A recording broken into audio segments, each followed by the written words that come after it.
Hello and welcome to WCAT Live. I'm Noah, and joining with me here is Gabe from Grens Media. Your mic needs to be way closer to your mouth. Oh, I also need to turn you live. on. Okay. We are live. Still closer. There we go. How about Yeah. that? There we go. Okay, yeah, that's right. We have a Grens Media collaboration. This is the second time we've done this. Both times it's been us in the booth, but we also have Tyler here, manning one of the cameras, also from Elk Grove. So thank you guys for coming out. Yeah, no problem. It's always a pleasure. Me and Tyler especially, we're in marching band, so doing home games is kind of tough to accomplish because we got to be on the field for the first half, and then by that time, I mean, there's no point in having an announcement just for one half. So it's definitely a pleasure to be a part of this today, and hoping for some good football. Yeah, and it should be a good game tonight. We have the final game of the season as your very own Wheeling Wildcats take on the Elk Grove Grenadiers. I believe Elk Grove has had a hot start to the season, right? Yeah, the Grenadiers started out 5-0 and since have been 1-2, looking to finish the season 7-2. However, they had to play both Prospect and Hersey, the two juggernauts of the MSL East. They had a couple really impressive wins. You think back, week 2 against Hoffman Estates, they battled, made that a very scrappy game, and came out 24-14 victors. Week 5 against Buffalo Grove, that was really the statement win for this team. They beat the Bison 28-14. And even against Prospect, the game they lost. That was their first loss of the season. But yeah, the Grins started out slow, but in quarters 2, 3, and 4, they hung with one of the best teams in 7A, and it really showed the fight that this team has. Hersey was a wash last week, 42-0. The Grins couldn't get anything going. But Hersey is the best team in the MSL. Yeah. By far. They are on something else this year. And, yeah, Wheeling's coming off a shutout loss to the Knights. But Wheeling, we've got wins to talk about this season. Plural, that's right. Never been able to say that in my high school tenure, but this team is actually really good compared to the ones we have. We had a lot of guys come out, try out. I remember last year, I think they once had 12 people suit up for a football game. Wow. Which, yeah, that's not good. At the high school level, that's brutal. Yeah, so we had a lot of good numbers this year. We started off the season with a win against Round Lake.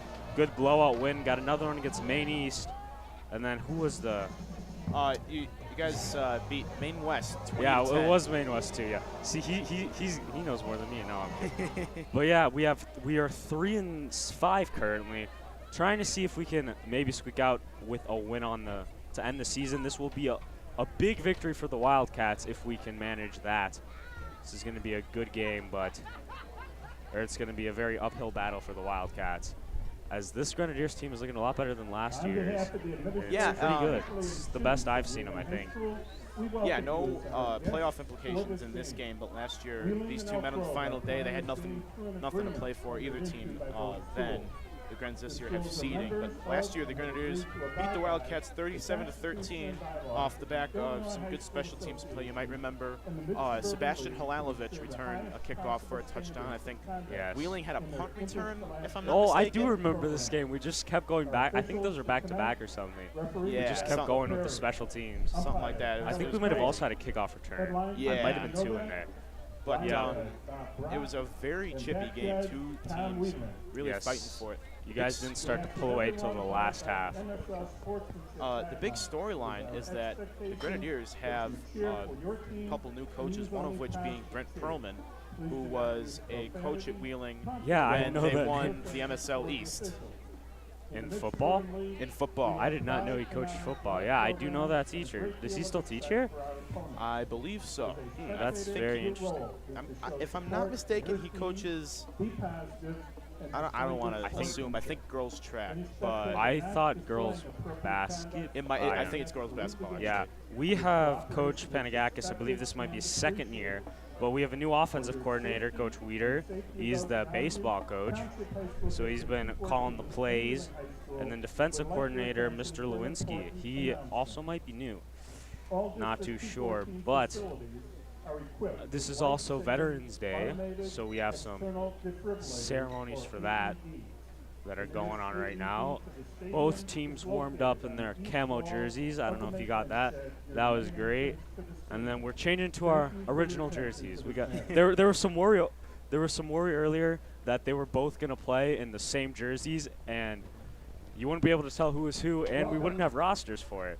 But that all got sorted out. That would have been an absolute mess. Yes, and the guy in the camo shirt got the tackle on the guy in the camo shirt. Like, welcome, everybody. That would have been. I wonder if any of the play. Well, you had the helmets at least. Yeah. Just the green and gold. The numbers wouldn't have been correct. Welcome, everybody. Yeah. But this morning, CBS did do their Chopper 2 did a flyover our school. So you can check that on their website. That was this morning. See if your kid was on national TV. But yeah, and I believe this should be a fun night. We're honoring the armed forces. I believe a tank pulled in here earlier. Like it was when you were walking in. Actually, there's the tank in front of you, right? I don't think it's a tank. I forgot it what was it's called, something. It was some sort of armored vehicle. Yeah, and I only know it from GTA's terms, but it was like an insurgent. So I don't know where it went. It went through the people's entrance. Wheeling High School friends and family and Wildcat Nation. Well, for the Grens, some big news. Sebastian Halalovic, one of their best wide receivers, and he didn't get a lot of time on the offensive side of things until mid-season when Lucas Rogers went down with a foot injury. He had to step up. He wound up scoring 6 touchdowns in 3 games. He is out possibly for the season. He has a torn ACL. And he has an ACL injury. Yes, I don't believe we have any substantial injuries. I know last game we broadcast was the Hersey game. Marchetti went down with some sort of hand injury, but he was fine from that, no concussion or anything. But the Cats are relatively healthy going into this game. Our community veterans have served. Well, no, what do you think the Wildcats have to do to... Actually, I think we're going to... I've been told we need to take a break, get off comms, and let the veteran appreciation go. So we will be back in a little bit. Army veterans. Our Navy veterans. Of course, Marine veterans. We want to thank them for their service, but also we want to thank them for continuing to serve and to lead that life of service. Our veterans throughout this community are running charities, they're running veterans organizations, they're not helping other veterans, they're helping homeless people, they're helping hungry. They are working in our police departments, they're teaching in our schools, and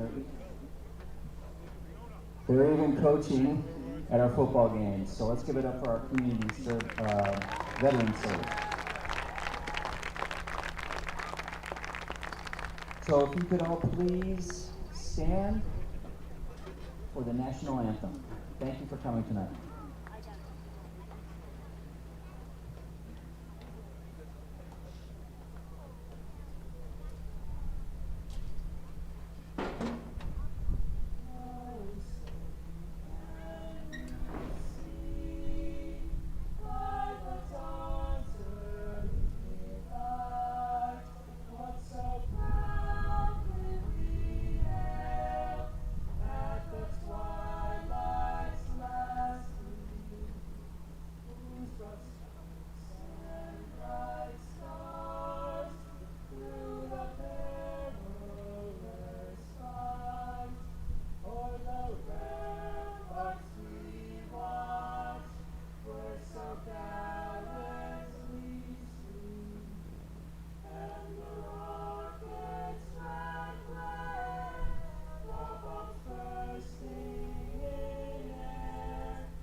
after the national anthem, and the thing there, I believe we might have. Oh, now we're gonna do the player entrances and everything.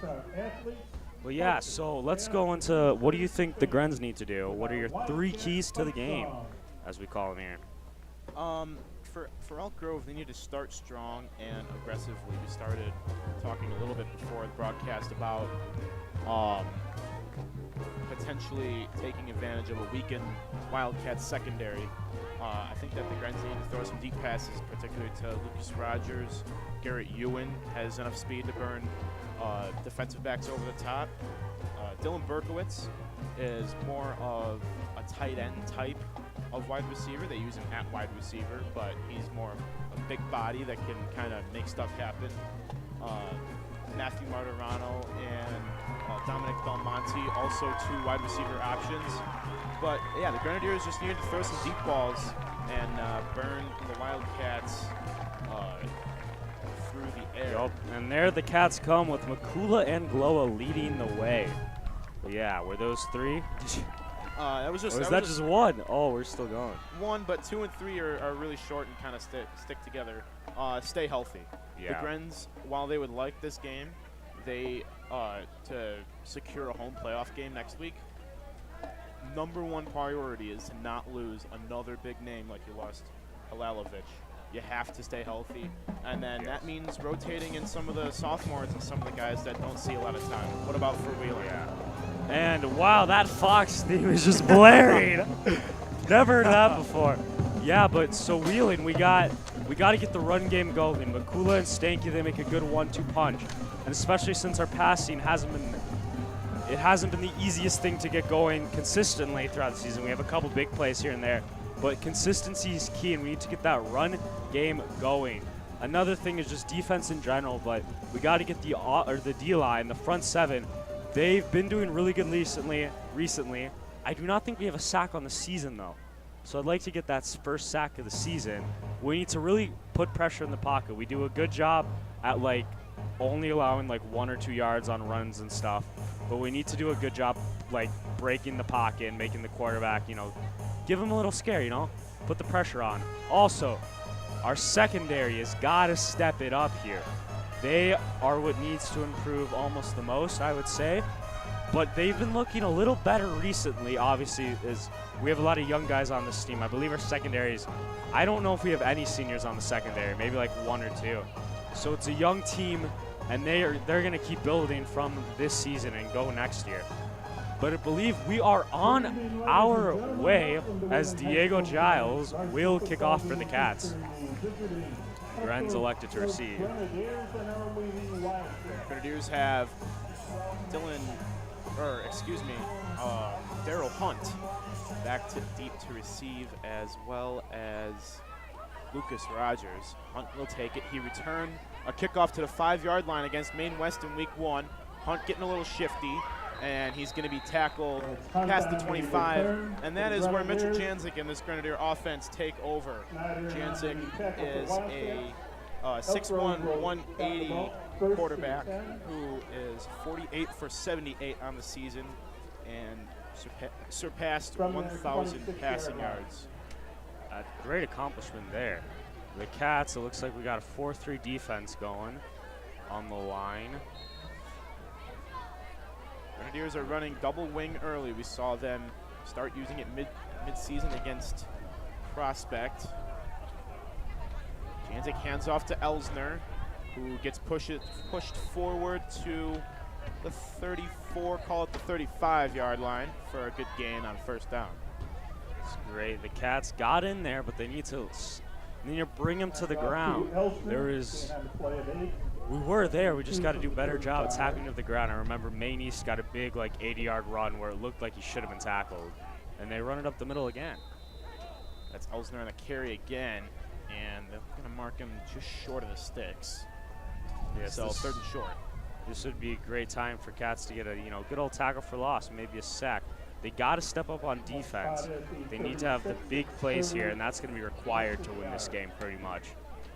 This Grens offense have been very hot this season. 3rd and short, they hand off Elsner, and he's got it. He's still on his feet. More. Finally taken down, past the line to gain. It's the first down of the game for Elk Grove.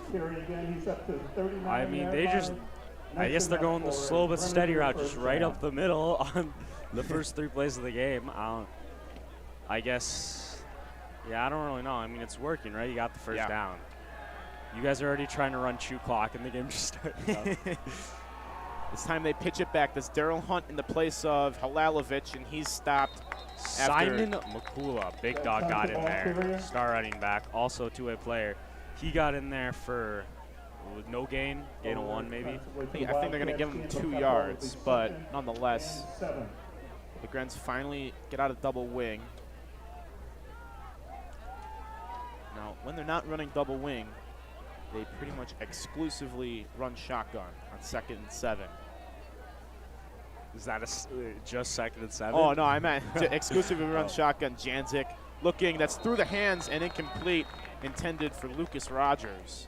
Yep, and Opanasak, I believe, he's playing corner right now. I believe he is number 6.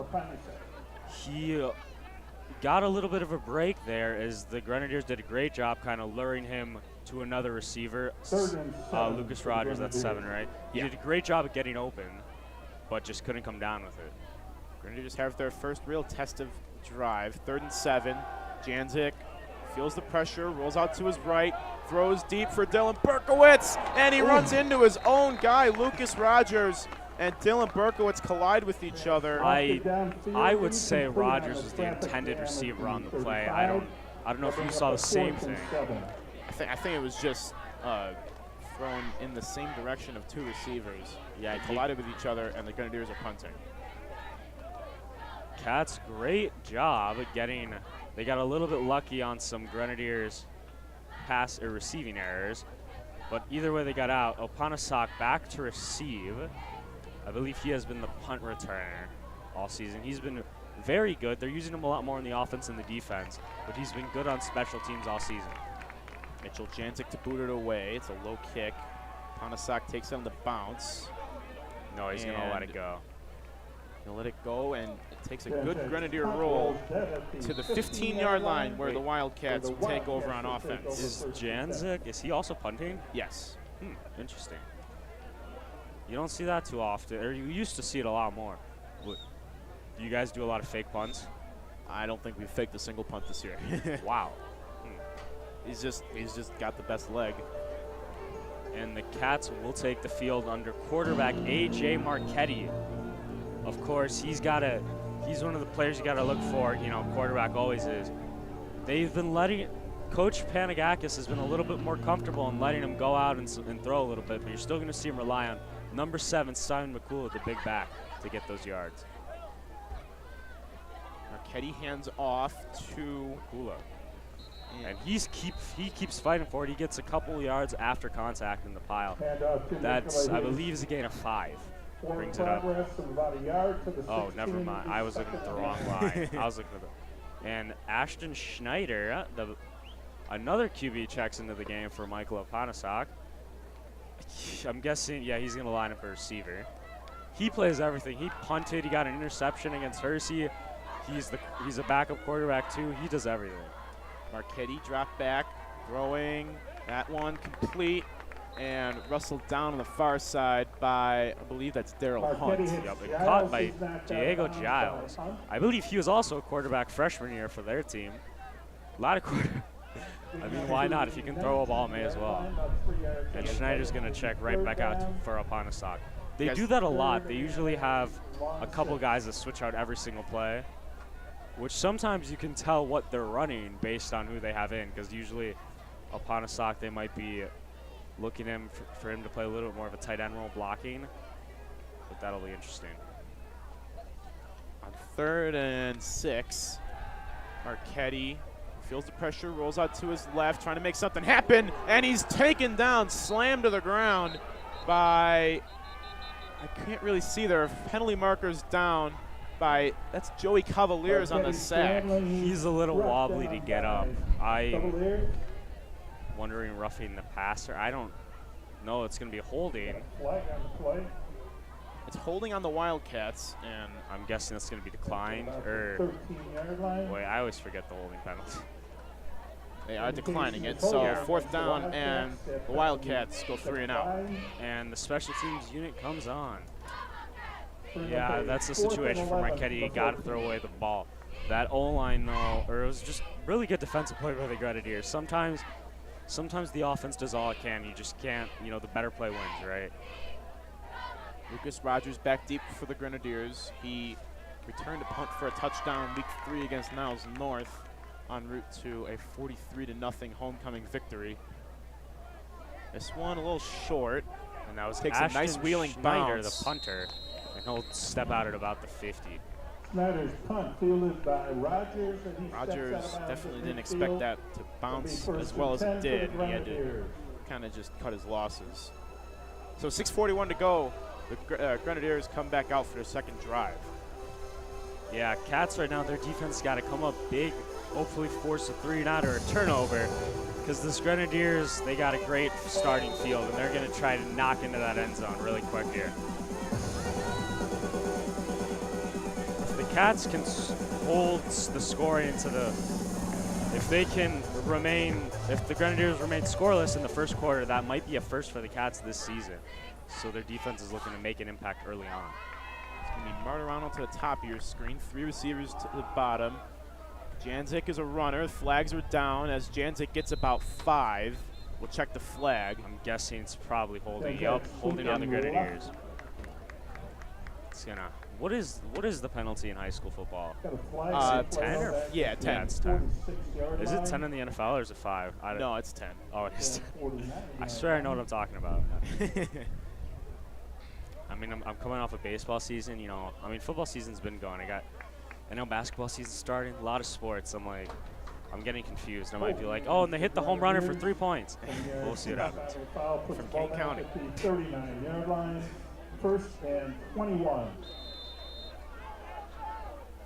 1st and 21. It's 10 yards from the spot of the foul. Oh, So it occurred 1 yard in the backfield. So 1st and 21. Janzik fakes the handoff. Stays in the pocket, looking deep for Berkowitz, and it's just over his hands. And hit the hands of Berkowitz, almost intercepted By Marchetti. Intended for Berkowitz. he's playing free safety and QB tonight, so Working hard. 2nd and 21 Yep. from the 39. Philip Yoon was the man covering. Came up a little. If he caught that, he would have been lit up right there by Marchetti. Almost a little bit of a hospital pass. I think But there was another penalty because they're marching the Grens back and keeping the sticks at 1st down. It's going to be 3rd and 21, or 31, excuse me. the Grenadiers got to clean up these fouls. Yeah. 31, the line to gain is at the Wheeling 40. And they've marched themselves all the way back to the 22. 1st and 30 for the Grenadiers. 36. 36. The Wildcats could almost play prevent defense here. Janzik motions Berkowitz over. Janzik, he's a runner, and it's a short game. I'm sorry, but a quarterback sneak on 3rd and 36. 1st and Or 36. 1st and 36, I'm sorry. But still, yeah. I questioned the play calling a little bit. Giles there for the Wildcats. Well, the Grenadiers haven't really Along with been able to Jimenez. get things going since midway through the 3rd corner a couple weeks ago against Rolling Meadows.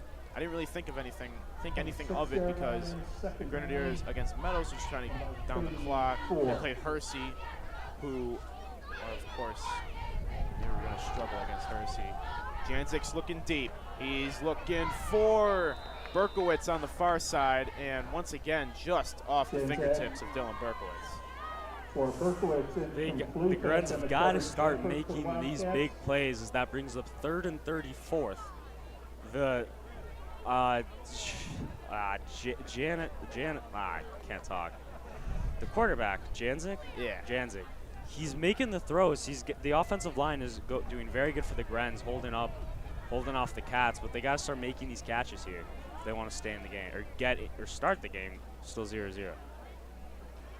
5:12 remaining in the first half. Grens a little sluggish, facing 3rd and a country mile, 34 yards. They got to get to the Wheeling 40. Janzik feels the pressure, throwing deep this time for That is Lucas Rogers broken up. By Philip Yoon.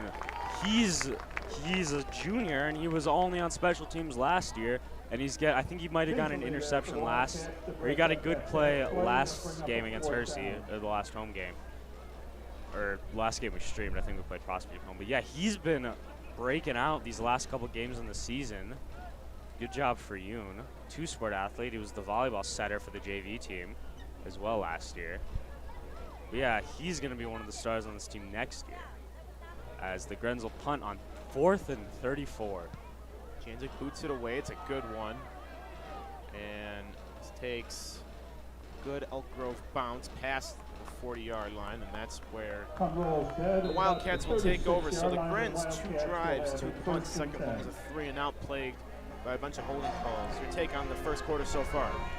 Yeah, the Grens, I mean, they got to clean it up because like in a close game, which again it's 0-0 and the game just started. But the way this game has been going, if the Cats can start scoring, the Grenadiers can't be fouling like they have been or dropping these passes. That's gonna be the decider in the game later on. So they really got to clean it up, but everything else is there. Marchetti short, looking for and it's picked off. Owen Davenport off the hands of a wheeling defender. Can he go all the way? Yes, he can. It's the second interception of the season for Owen Davenport. There's a flag down, possibly for a celebration. Owen Davenport, a pick 6 for the Grenadiers. And it is a touchdown, so it will stand on sportsmanlike conduct. Or what was that on the? Yeah, it was on the Cats. I don't. It was on the Grenadiers for. It was on Owen Davenport for spiking the ball after he crossed the plane. Well, screw offense if you just do that, right? Sometimes all you need is a defensive play. I mean, hey, plenty of NFL teams made it to the Super Bowls with 0 offense. Yeah, just look at the 06 Bears. Yup. They should have benched Grossman. No, I think we brought that up last time too. We might have. So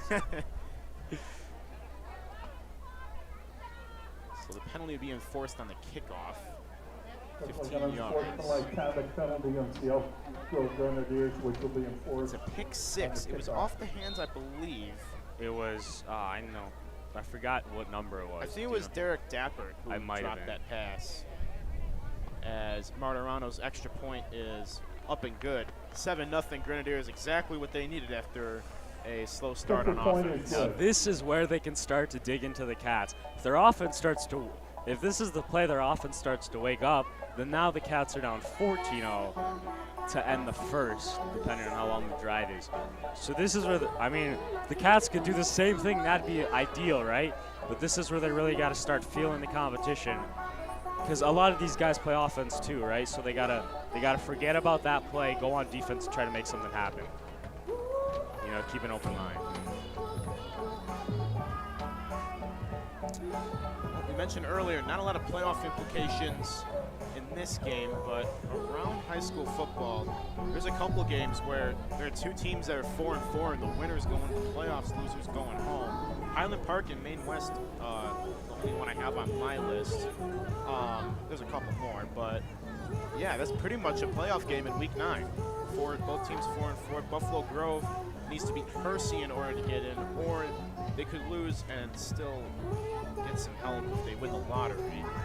What's the lottery? How does the playoffs work in high school football? So it's you fill out the 32. There's a 32-team bracket for 7A, and it's once you have 6 wins, you're guaranteed to be in the playoffs.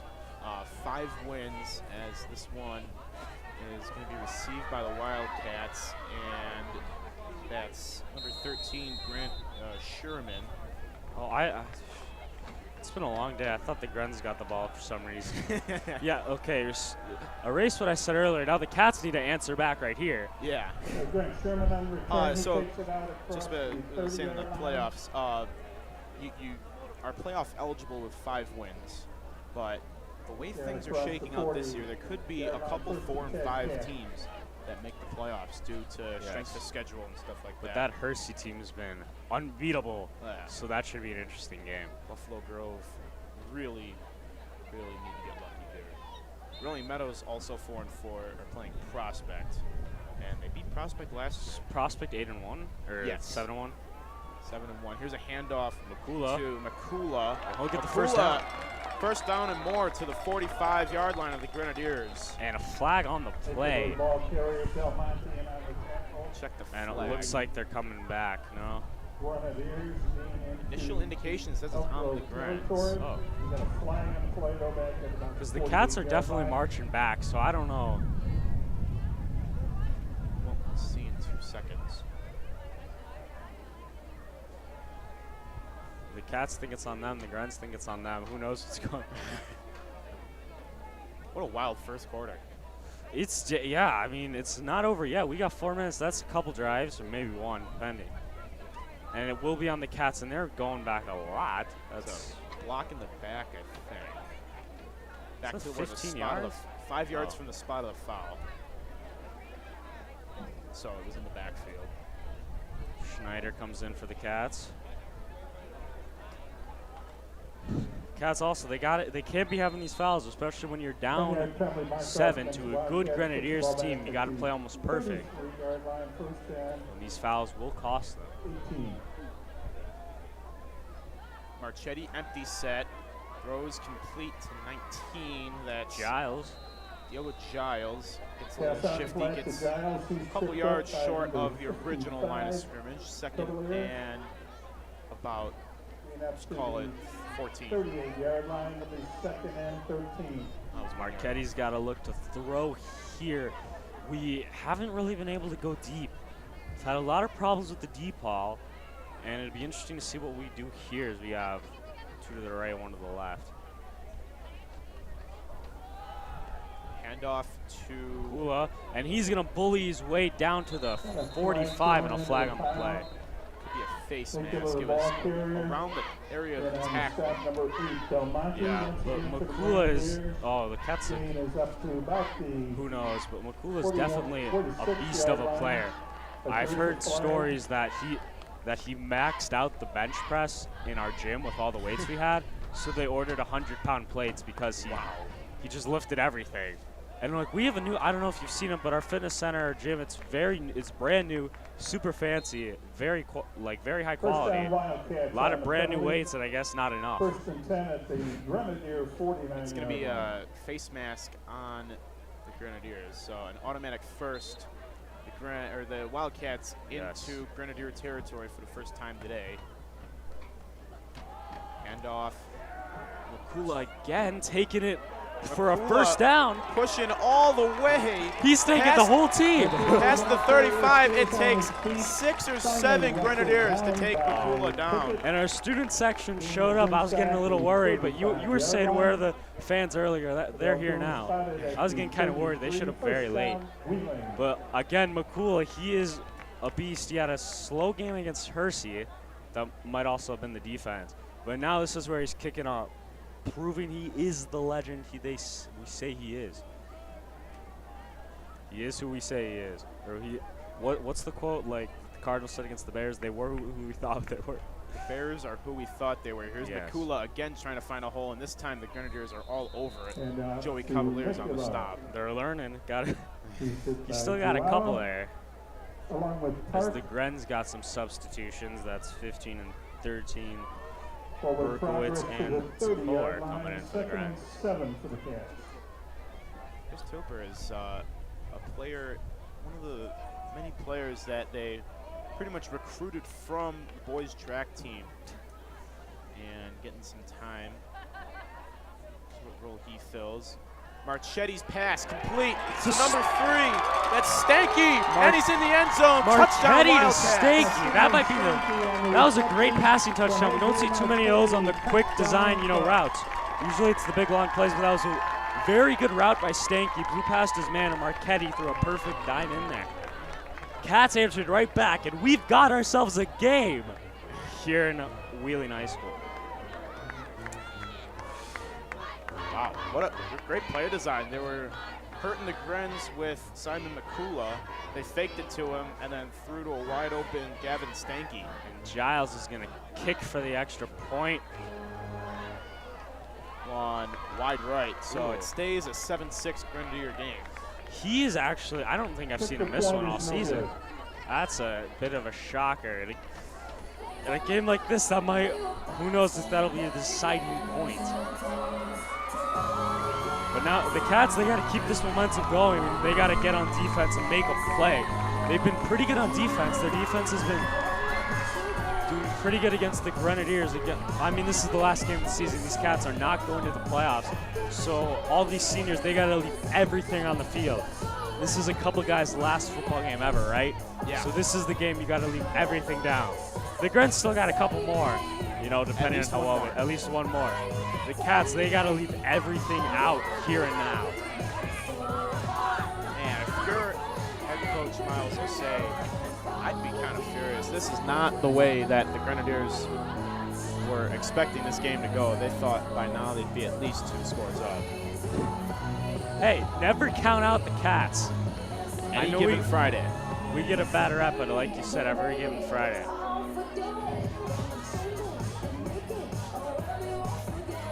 Do you follow the MSL West at all? No, I don't. No, it's hard enough following the East. Every now and then I'll check. I mean, what, Barrington's in first? No, Barrington's actually 3-5. They are they're not without a doubt eliminated. But Giles booting that to the 10. Daryl Hunt on the return, trying to find a seam. Blown up by Opanasak, just shy of the 30. Big hit there. And the Grens will take over just shy of the 30. So Hoffman Estates, who started out 0-2, now are 6-2, and Palatine, who are always right in the thick of things, are playing tonight. The winner wins the MSL East. Conant started 4-0. They've since lost 4 straight games. They need to win tonight in order to make it. I think I was confusing the West football with volleyball, because I know Barrington, I think, is undefeated in girls volleyball right now. That's probably where I got that from. Yeah, Barrington's having a down season in a couple of their sports. Not girls volleyball, though. As here's a pitch back to Dylan Berkowitz, who turns it up the sideline. Flags late. And I believe it's going to be on the Wildcat. It's a hold on the Grenadiers. That was a good play by, who was it, Berkowitz? Berkowitz. He blew right past the Cats defender there. I think he might have hit him with a little quick step or something. Blew right past him, but it's going to come back. Again, both teams are suffering from the fouls here. Yeah, the Grenadiers especially are killing themselves with penalties. On both sides of the ball, which is not good. I mean, like you said, you mentioned that the Grenadiers might have gone into this game with a little bit more confidence. Yeah. But hey, again, any given Friday, let's see how this. The Cats usually, we've had a really bad third quarter slump this season. So we'll see what happens, but the first quarter's coming to a close under 2 minutes to go. You look at the Wildcats roster, and I'll touch on this point after this play, as Janzik dropping back, fakes the handoff, throws, that's complete. Dylan Berkowitz, he gets a little bit past the original line of scrimmage. You look at those Wildcats roster, you see a lot of guys that are playing both ways. One of the big keys to the Grenadiers' success this year, they have very, like under 5. You could probably count how many players they have playing both ways on your hands. So yeah, I mean, right now, Opanasak's playing both ways. Dapper, Marchetti, basically everyone out there besides Gloa, he's playing both ways. I think Philip Yoon is the only true defensive secondary member I see. He's the only one who's only played defense. But I think everyone else is going 2 ways. Big Don Polka up with the D-line.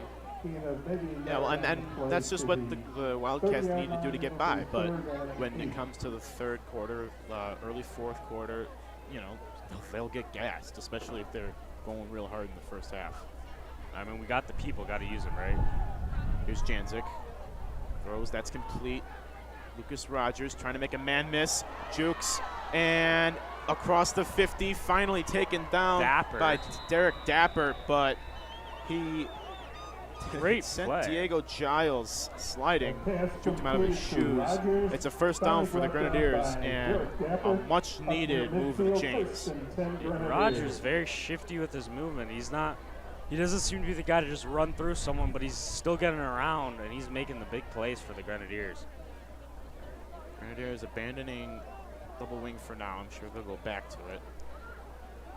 If it ain't broke, don't fix it.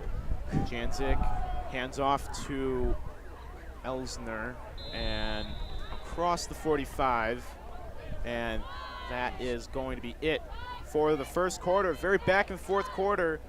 Owen Davenport had a pick 6 off the hands of Derek Dappert, and then the Wildcats marched right down the field as Marchetti threw a great pass to a wide open Gavin Stanky for a touchdown of their own with a mixed extra point. So that's 7-6 to end this first quarter. And boy, oh boy, this game might be a little bit. This might be a good, finale, right? Yeah, shaping out to be so far. So what do you want to see from the Grenadiers when they pick up at about the 50 at the start of the second quarter? Stay disciplined on the offensive line. I don't know. They've done such a good job of that the whole season. I don't know if it's maybe because they're getting some other guys in there or what's going on. It's just different referees that are calling more things, but yeah, you're not going to fool these referees. They are calling pretty much everything. I mean, so you can't give too much shade to the Gren's O-line, though, as they have held off a very aggressive Cats D-line the whole game. Every play looks like the Cats are gunning for that sack, but they always, Janzik always seems to have plenty of time in the pocket. So they're doing a good job there. Janzik has very good pocket presence, and we saw that on display pretty much the entire season. As here, Janzik is going to keep it and take it up to the 30-yard line. First down and more for the Grenadiers. The Cats still looking for their first sack of the season, I believe.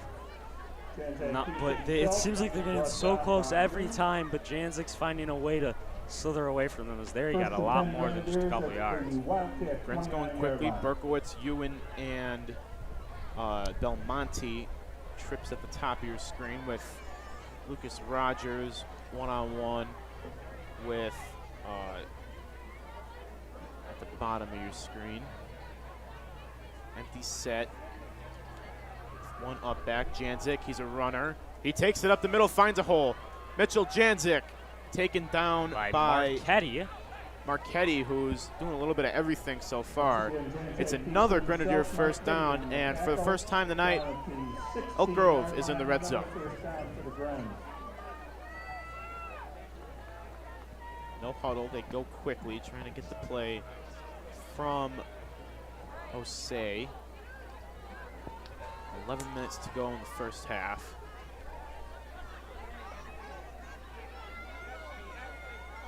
Elsner motions. Janzik, he's a runner and breaks a tackle in the backfield. Able to fight past the line of scrimmage for a decent gain of about 3 yards. Second and 7. Grenadiers in the red zone now, trying to get the second quarter off to a hot start.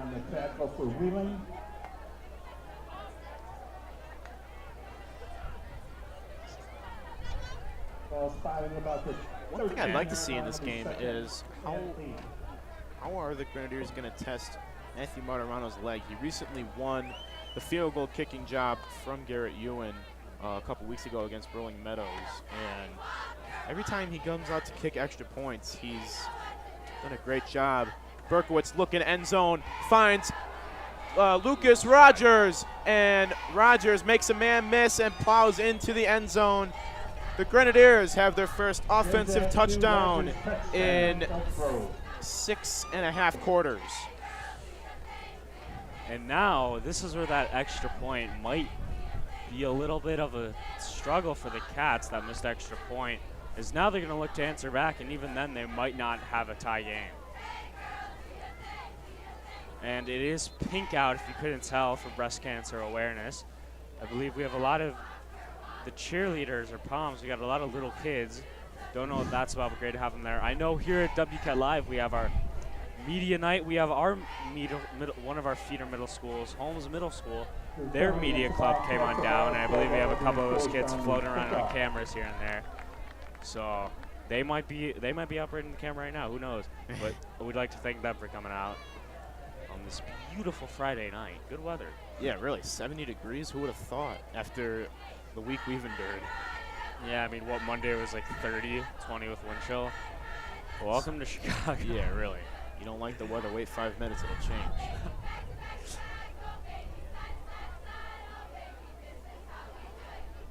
Martirano on for the extra point. It's up and good.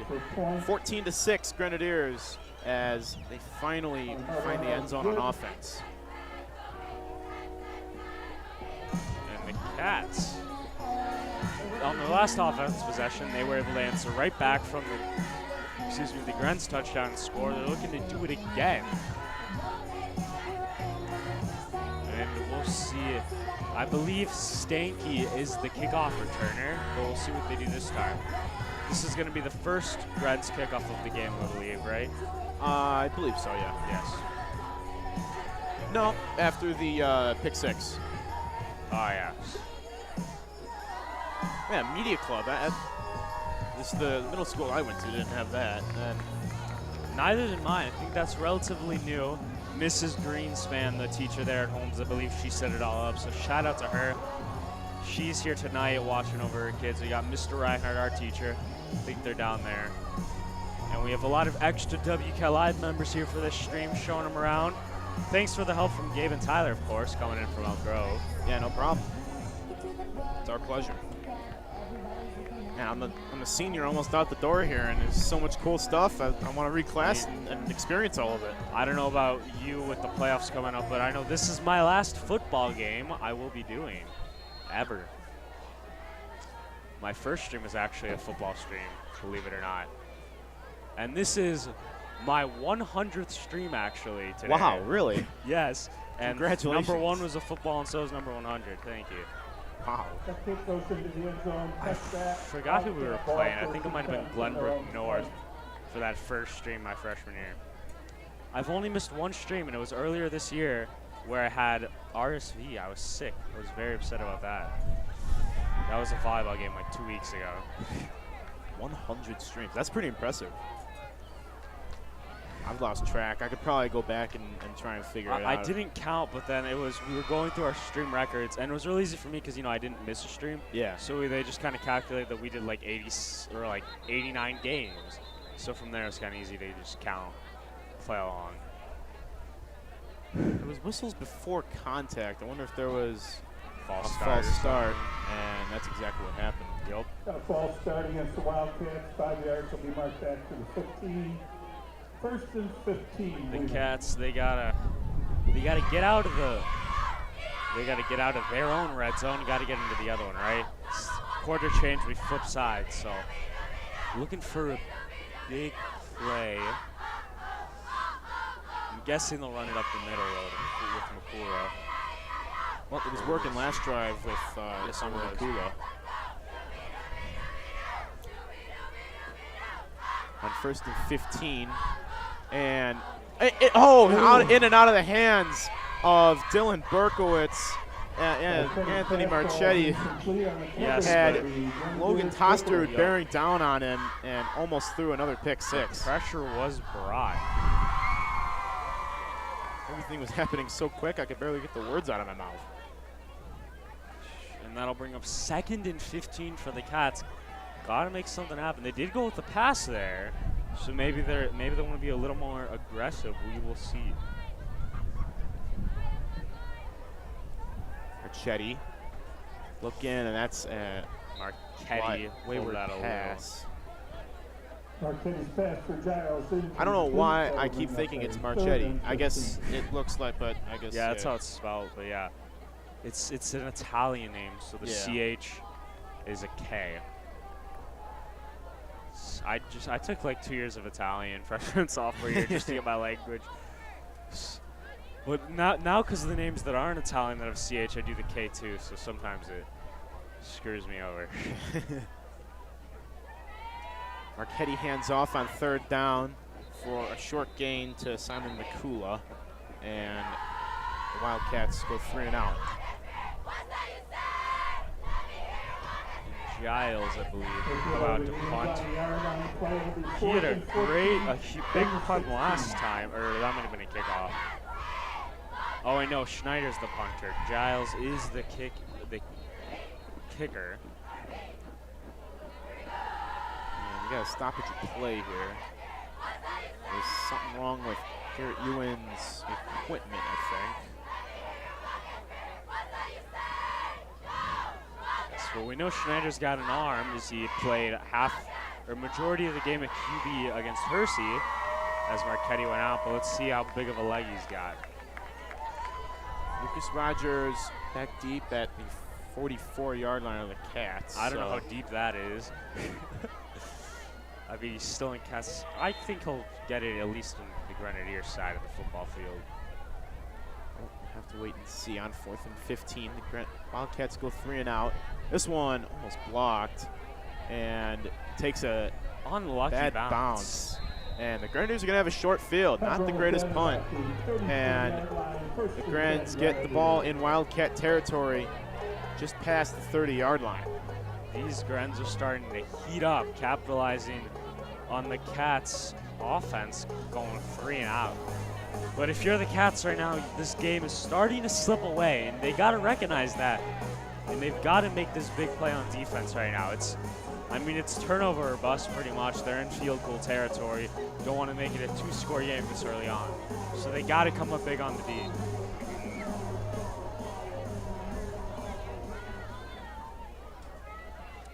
First down, Grenson shotgun. Ewan motions over. Handoff to Elsner, and he rustles forward. Jacob Elsner, who is not a big person, 5'7", 165, finds a way to get things done, keeps the legs moving, and has been a revelation for the Grenadiers in the run game this year. I mean, hey, in football, it's the lower man who always wins, so 5'7" is not necessarily a bad thing at running back. Janzik, play fake, throws for Belmonte, who hauls it in, taken down by Patrick Tinsley, and they're marking him right at the sticks. They're going to call him. They haven't moved the sticks, but the stick says first down. Now they do. The chains move. First down for the Grenadiers. So the Grenadiers have pretty much abandoned double wing for the time being. Janzik takes it up a hole. He's got some space. Mitchell Janzik gets a block, and he takes it to the corner of the end zone. Mitchell Janzik untouched. Touchdown, Grenadiers. Janzik's legs are almost carrying this Grenadiers offense early on. He's got, I think they did get the passing touchdown to Lucas Rogers, but he's been moving the chains with his legs again and again. And the Cats they got to pick up on that. Send a spy or something. Yeah, it's that dual threat ability that has made Mitchell Janzik such a good quarterback. But then again, that's just football nowadays. I feel like most quarterbacks now, they're dual threat quarterbacks. They train the guys to run. Because, even if you look at the NFL, back in the day, there was Michael Vick, Colin Kaepernick. Those are the only guys that kind of moved their legs. Yeah. Then Lamar Jackson came and everyone's running now. Josh Allen, Patrick Mahomes, Kyler Murray, Justin Fields. Everyone's known for their legs as much as their arms nowadays. Did they make the field goal? Yeah. PAT was good, 21-6 Grenadiers. Yeah, you don't see a lot of Peyton Mannings nowadays. Tom Brady's pretty much the outlier, but I can't really think of a permanent starting quarterback in the NFL. I mean, there's a couple of old guys still. Aaron Rodgers, his legs don't work too good. Because the era I grew up with of Brady, Brady Manning, Roethlisberger, Breeze, they're all going. Pocket passers. Wilson was the first kind of guy to be a real dual threat in that era, but I feel like people think Russell Wilson's way older than he is. Yeah. This is, 10th season? 9th, 10th? I couldn't tell you off the top of my head. I think it's just 10. This is his 10th season, and a lot of people associate him with Breeze, Manning, Brady, Rodgers. Yeah. Yeah. He's also playing hurt. He's got a torn labrum in his non-throwing shoulder, or some sort of labrum, shoulder injury with his non-throwing shoulder. So yeah, a lot of people are giving him a lot of shade this season for a slow start.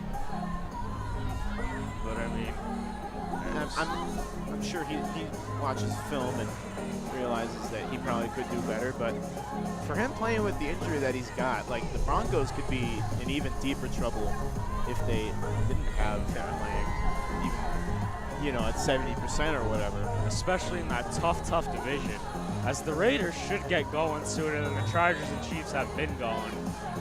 So that's the kickoff here.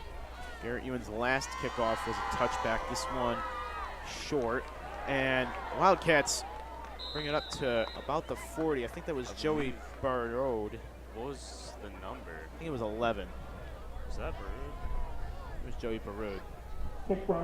I do not believe he was the intended. I thought that was 21. It could have been. Tinsley.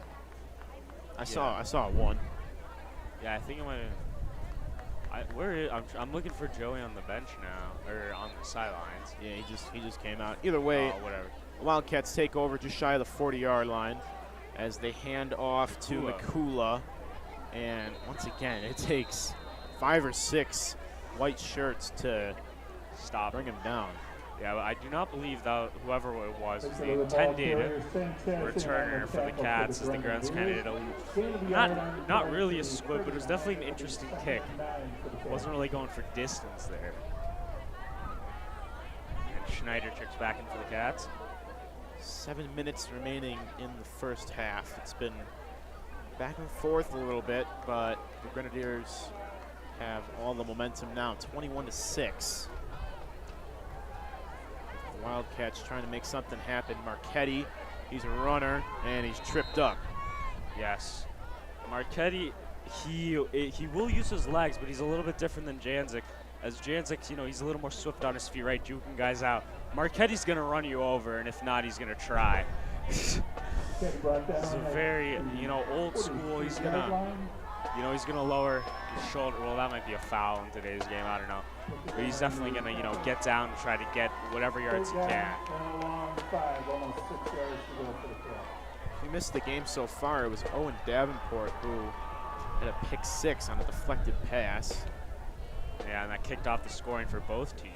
Marchetti looking deep and way too long for, I believe that's Patrick Tinsley. Yeah, I honestly, it was overthrown, but I think it was just Daryl Hunt doing some great coverage on the Cats, because it looked like Tinsley was just, or on the Gren, sorry. It looked like Tinsley was trying to run and he just kept running into him. So I'd have to say that's some good coverage there by the Grens. Wildcats go 3 and out again. They'll punt it away. Rogers goes back to return, this time forced to retreat into his own territory, right at the 30-yard line.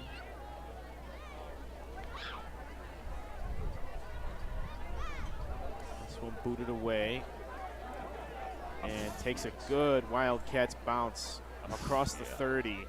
We got a very favorable bounce this time. The Grens will have a longer field to work with 5:49 remaining in the first half. Okay, and the Cats, again, the offense is still struggling to get going after that first initial touchdown. But now the special teams bought you some room. You got room to work with, probably about what? I don't know, 30-ish yards, 40 yards before field goal range, maybe even more than that. And that's what you got to work with to try and get them out, make them punt. Or turn the ball over, whatever. We'll see what happens. On first down, Janzik looking to pass. He finds Rogers, who makes a man miss, tackled down right around the line of gain at the 40-yard line. Well, Panasak was still able to stay with him and bring him down eventually, but got a little bit. I mean, it was good awareness by him. He noticed that Rogers kind of juked him out for the initial tackle, but kept a hand on him, stayed with him, and brought him down again. Enough for a Grenadier first down. They originally called him short, then the refs changed their mind. First down, 5.5 to go. Plenty of time for Elk Grove to do what they want to do. First and 10, just shy of the 40-yard line.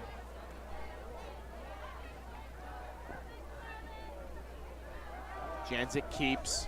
He's got some room up the far sideline, and he's got another first down. Or no, they'll mark him just short. Second and short. up the far sideline. You knocked think out of the bounds. Grenadiers might Up want near to midfield. run the ball, get Forward the running Chargers backs from back in there, 48, it'll be shoot the second clock and down a a long little way. to end the half.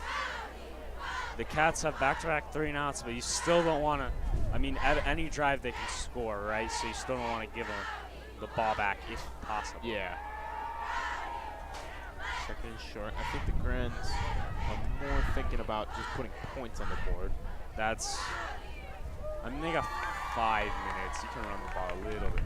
Oh, is that going to be a false start? No. Double wing, and Rogers went early. No false start.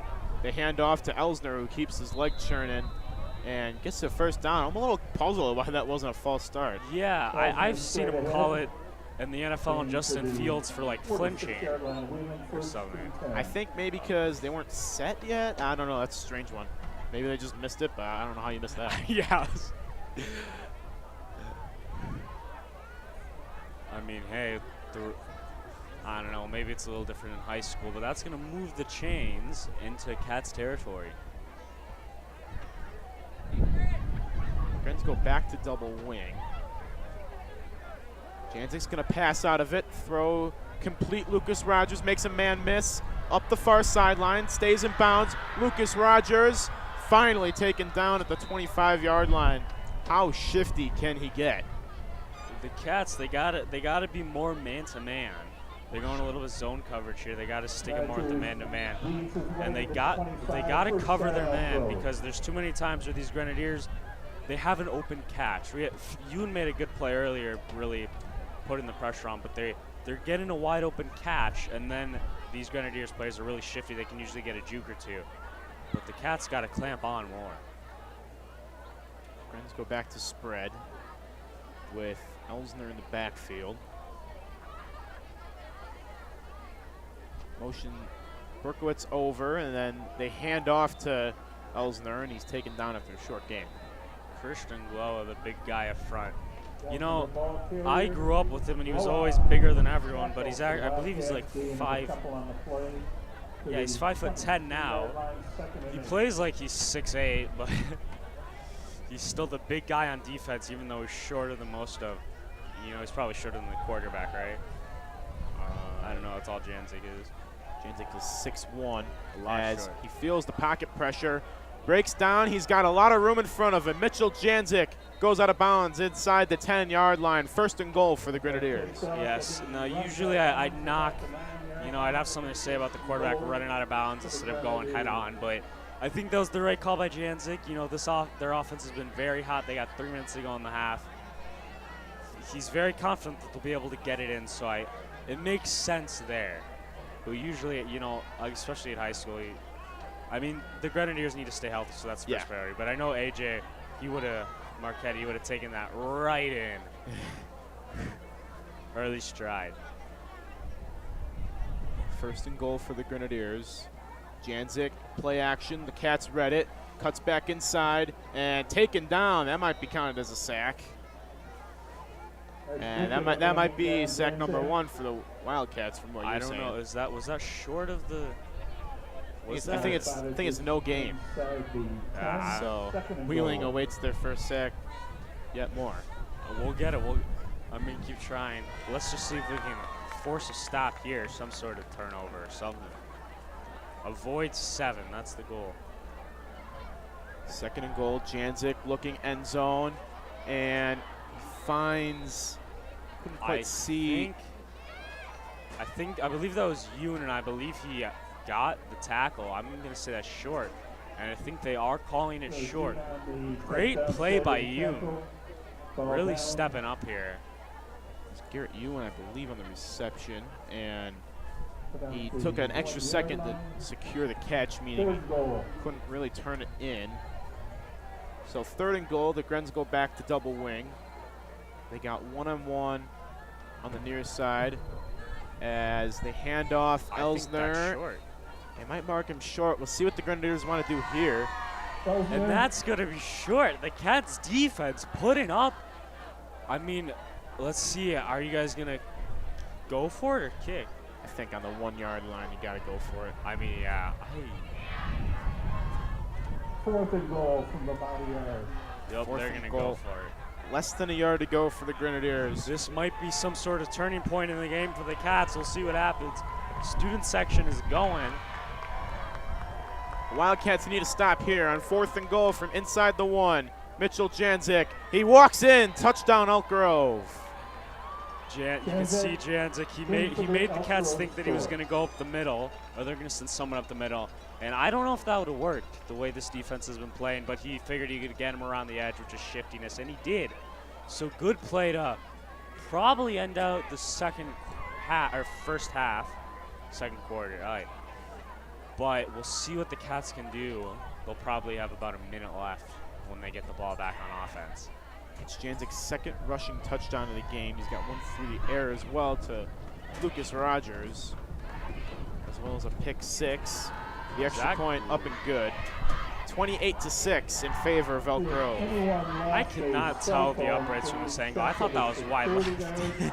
I wish we had that the behind the field goal camera angle. Do you guys have that? No, I wish though. That'd be nice. I don't even know if we can get a camera out there. Just strap up one of the Sousaphones. Well, we got wires. We have our 300-foot HDMI cords running under the whole bleachers and stuff. So we got them all. That's always the best. Before the game, I got to crawl under there. Run all the cables.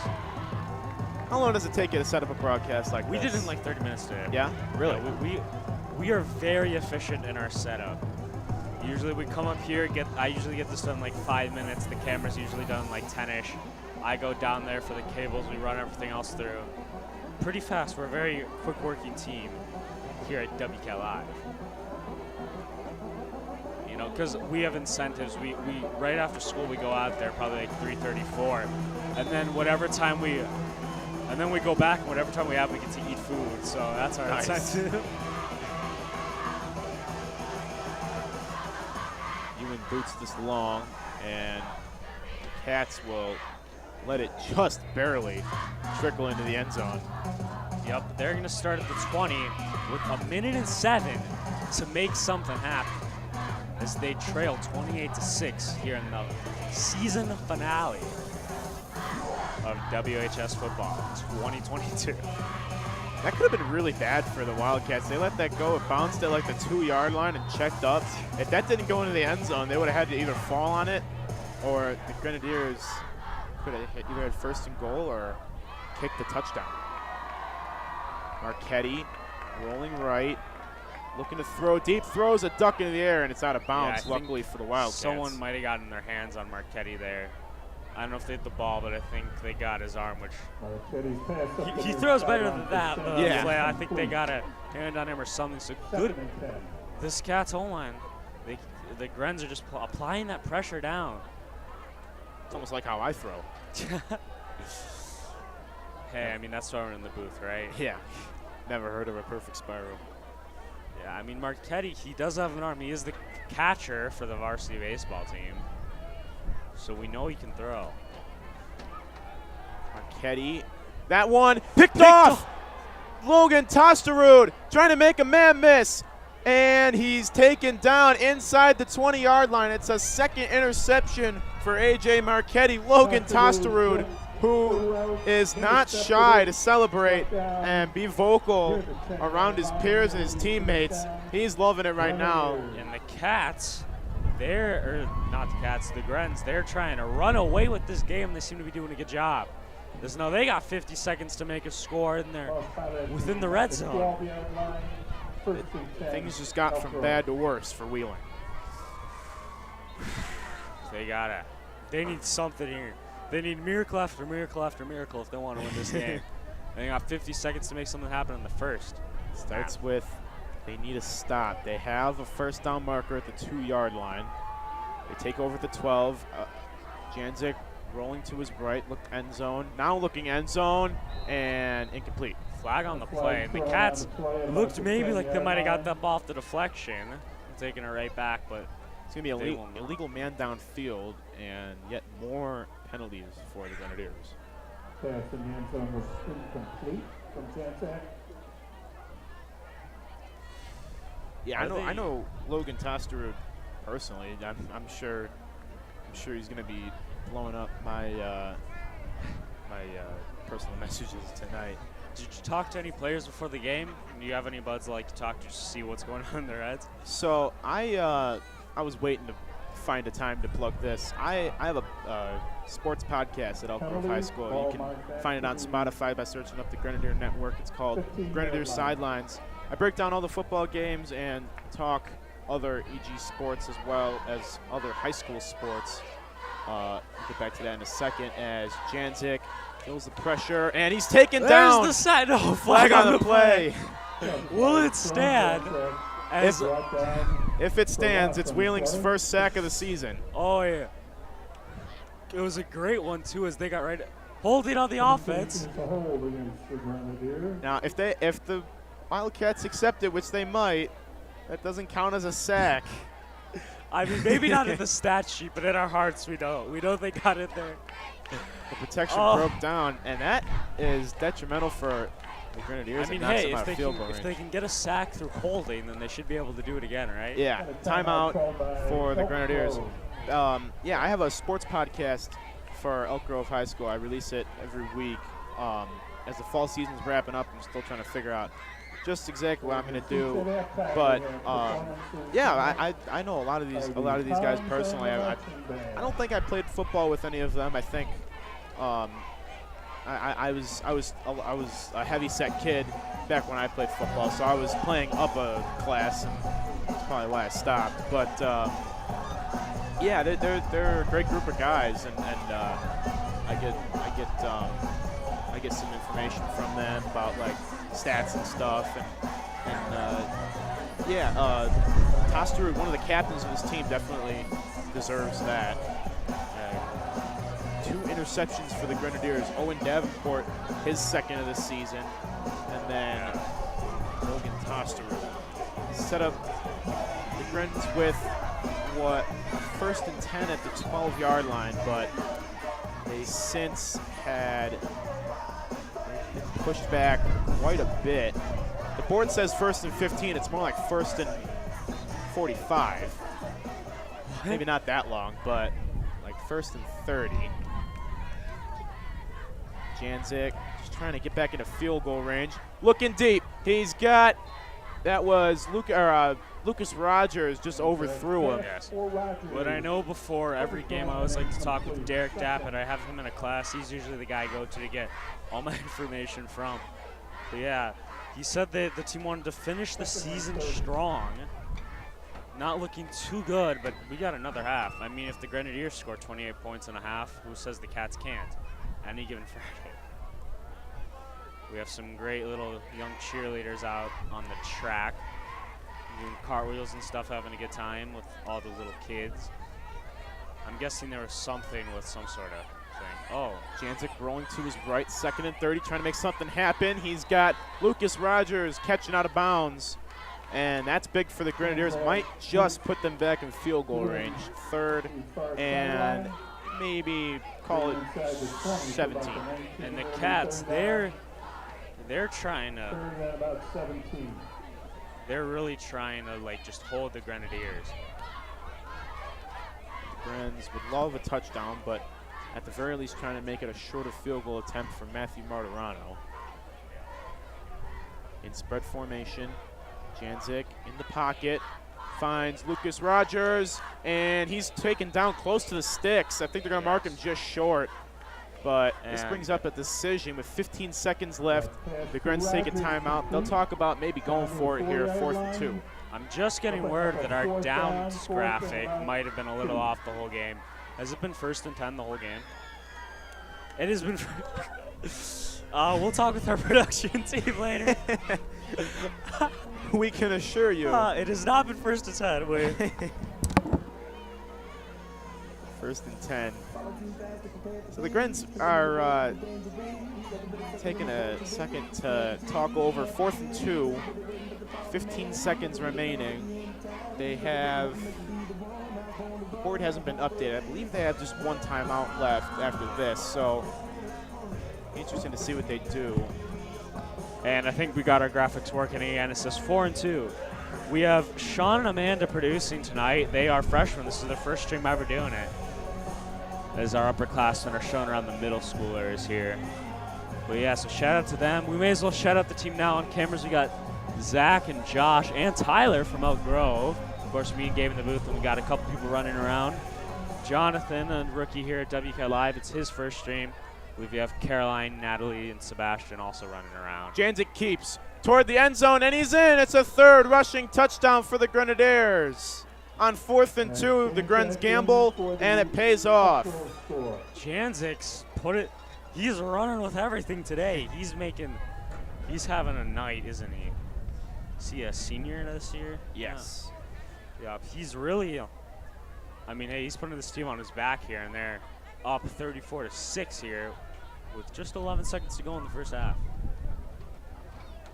Talking about a long field goal, and now all of a sudden, Martirano just coming out to attempt his 5th extra point of the game. As this one's short and wide right, his first missed PAT of the season. Ooh. And now the Cats, no, okay. So will take a kickoff. I always confuse you a missed PAT with a missed field goal. But they're gonna take the kickoff. And they've got 11 seconds to work with. So we'll see what happens. Maybe see a couple laterals. What? Music City Miracle it? That'd be something, wouldn't it? Oh, yeah.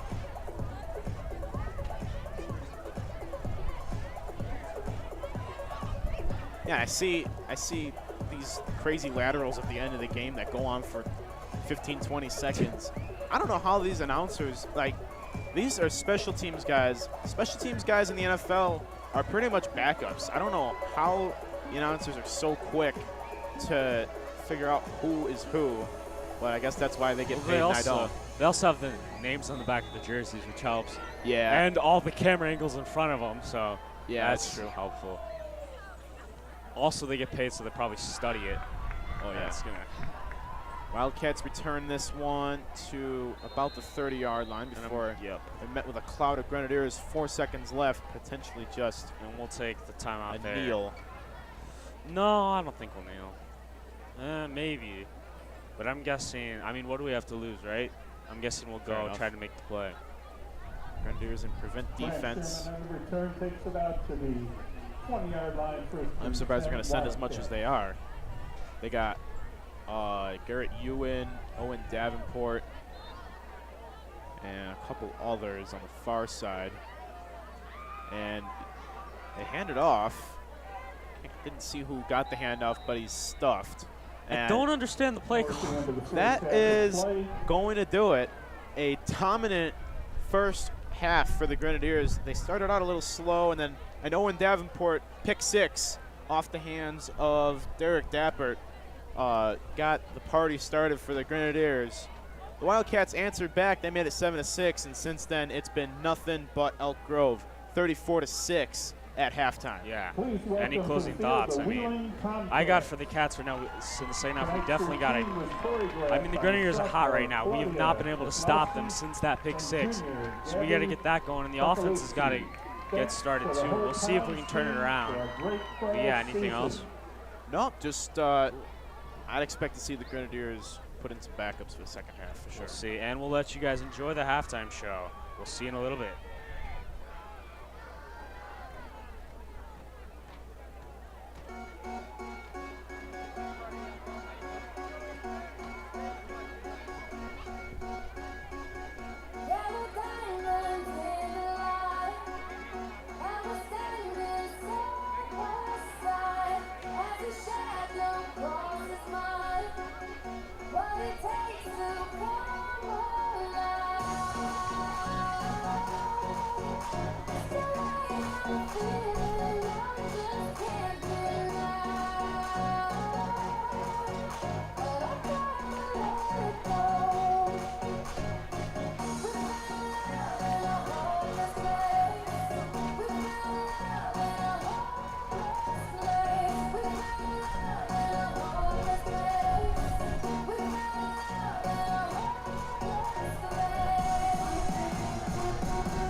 Here again for the Palms. Tonight our Wildcat Marching Band will perform their 2022 competition show, The Fallen Throne. Features selections include Beethoven's Fifth Symphony by Beethoven, Clair de Lune by Debussy, Blackbird, Yesterday by the Beatles, Ka Battlefield from Cirque du Soleil, and Wagner's Elsa's Procession to the Cathedral. Leading the band tonight are drum majors Denise Flores and Julia Zick, guard captains Hannah Lucas and Christina Manikova, drum captain Richard Miranda, and soloists Olivia Thorpe and Fatima Alvarez.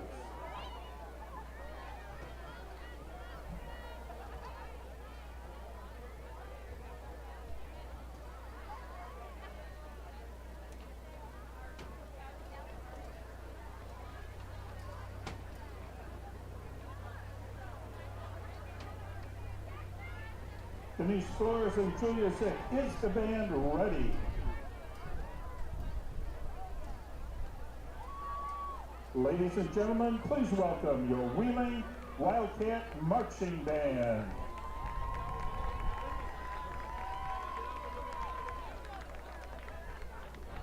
Once upon a time, in a land far away, there was a buzz throughout the kingdom of Kalan. Villagers were overjoyed. The time had finally come for their beloved princess's coronation.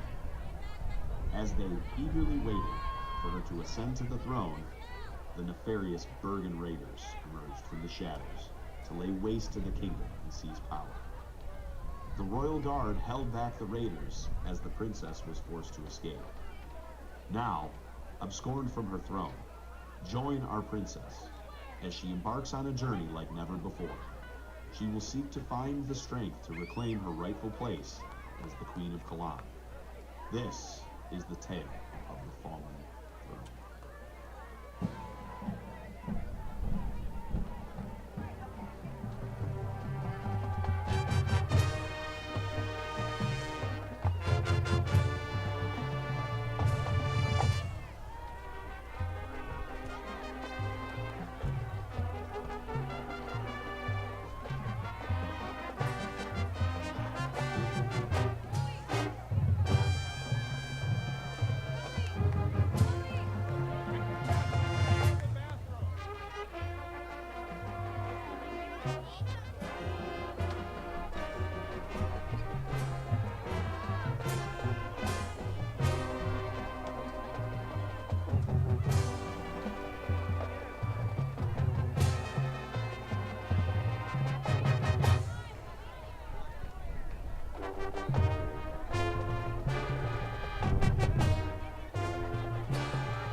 Successfully fled from the raiders, the princess wandered into a nearby forest.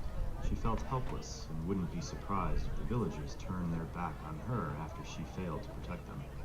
With nothing but the wind rustling through the trees, she hoped something would trigger inspiration on what she could do to help her people.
Meanwhile, back in Kalam, the villagers reflected upon all that they had lost and longed for the days when the princess was around.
Let's hear it again for the Wheeling Wildcat Marching Band.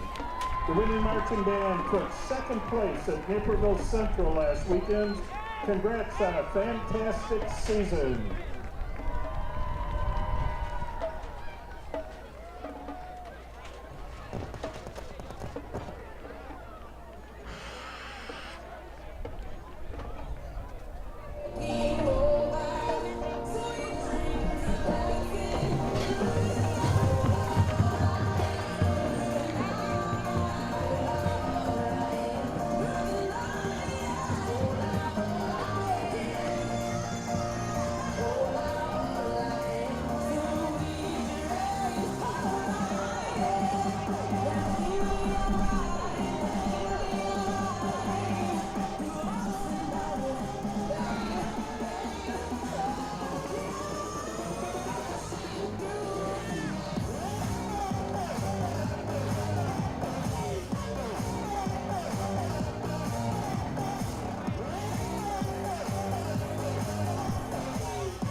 Hello and welcome back. I'm Noah and still joined here by Gabe. And this second half is about to kick off from this electrifying game, at least on the Grenz side of the ball. Yeah, the Grens, it was back and forth early, and then after Wheeling scored their touchdown to make it 7-6, the Grens just took control of the game completely, and it stands at 34-6. The players are about ready to finish their warm-ups and come back on. Yep. One thing the Grenadiers are going to have to do before next week's playoff game is buy a new TV, because they, I guess, during the first half at some point, from what I heard from my friends who were sitting on the away side of things, the TV fell and cracked. What TV? So they have a TV that shows them pretty much what they were doing on offense, how they can fix things, how to pick apart the defense. And they had it, and they don't have it now. Does everyone have a TV, or is that just you? I was like, we don't have it. No, I know Hersey and Prospect have one. I don't know about Buffalo Grove and Meadows. Yeah, like, we don't have a TV. Is it connected to the huddle on? It could be. I don't know. But all I know is that they had one that they used for game film and mid-game adjustments. They don't have it anymore. Unless they're watching us here on WCOM. Yeah, just the insight. Maybe. I feel like that'd be a good way to cheat. Probably not. It's not like we're getting plays. But I feel like if they're trying to get insight from two seniors in high school, or two seniors in high school about what plays they're running, they're probably not very ahead of the game. I don't know. I mean, all we've done is watch football. Haven't played it, but yeah. What's up with this? I've never heard this before. Actually, let's not play that. I don't want to get copyrighted. Not on YouTube. For those of you who don't know, we're on YouTube now because our video got taken down due to copyright on a boys' swim meet where we do not play music. So I don't know how that happened, but who knows? Well, who knows? I just can't wait for the Fox injury theme the next time there's an injury. Oh God, no. Let's hope not. But we will. And this game is about to be underway. Grenadiers kicking off to the Wildcats, and we'll see what changes the Grenadiers make in terms of personnel. Stanky's taking that up for the Cats, and he's got some running room. He's got a lot more to work with. As Stanky to the 30, the 20, he's going to go all the way. Wow, what a start for the Wildcats. Stanky just found a hole, and we saw it a lot last year. Special teams, a kickoff return touchdown. Maybe that's what the Cats need a little bit. They need something to go their way. That's definitely something that goes their way. And pending the extra point, 34-12. Kevin Stanky on the kickoff return for touchdown.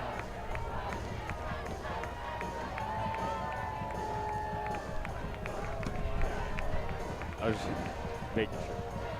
And that was an electrifying start. Maybe we'll get, 28 unanswered points now. We'll see what happens. Any given Friday. Boy, would this be the game of the friggin' year. And the kick is up, and it's good. Giles there. Missed one earlier. Very rare for him, but hey, we got it now. And 13-34 now. As the Cats will kick off to the Grenadiers. So we talked about earlier about playoff implications around the MSL, and I wasn't able to pull any scores except from one game. Conant, who started 4-0, skidded to 4-4. They needed to beat Schaumburg. They're up 33-0. So safe to say that Conant is going to avoid the ultimate embarrassment. They'll find their way into the playoffs. Yeah, we will. I mean, are you guys playing for placement or? Yeah, pretty much. We're already locked in. The Grenadiers. I know you're in, but just trying to get a home game. Pretty much. This is for a home game. Finish 7-2. Yes. How many rounds of the playoffs are there? That's a good question. I think there's 8, if I'm not mistaken. I know that the finals, the state finals, are in Champaign the Saturday after Thanksgiving. So that 5-day weekend. Nice. And Giles will kick off. Back to return is, early, and it's dropped.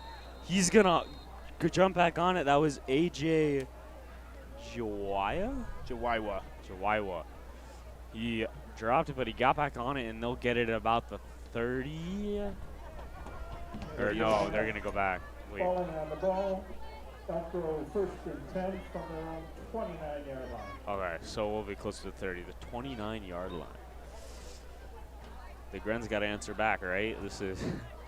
Yeah. I don't think the Grens are going to do anything different here.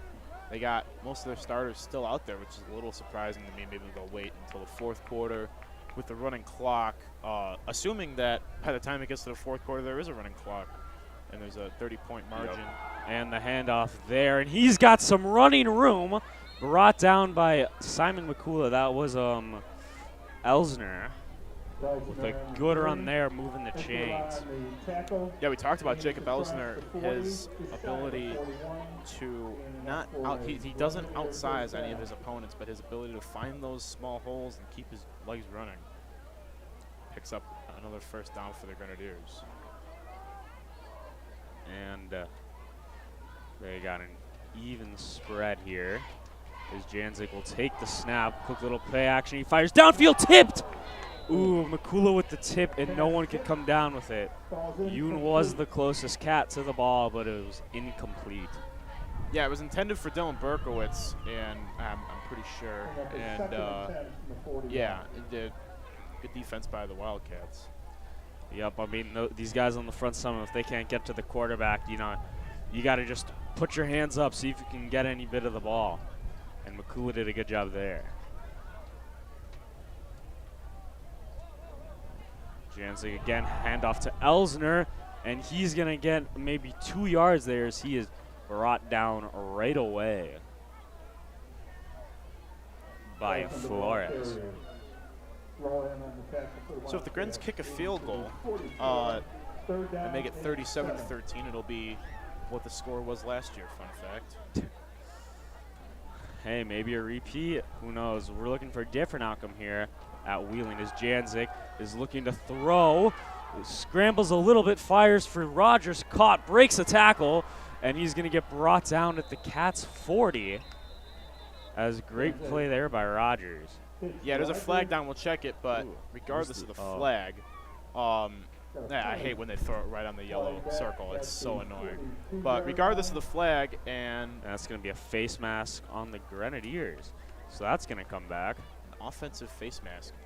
But yeah, that just shows the pocket presence of Mitchell Janzik. He feels that pressure so well. And that's such a big asset for him. Proven that he can throw on the run there.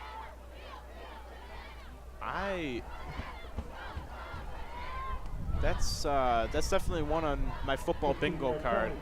An offensive face mask penalty. Yeah, I don't. I mean, I guess, right?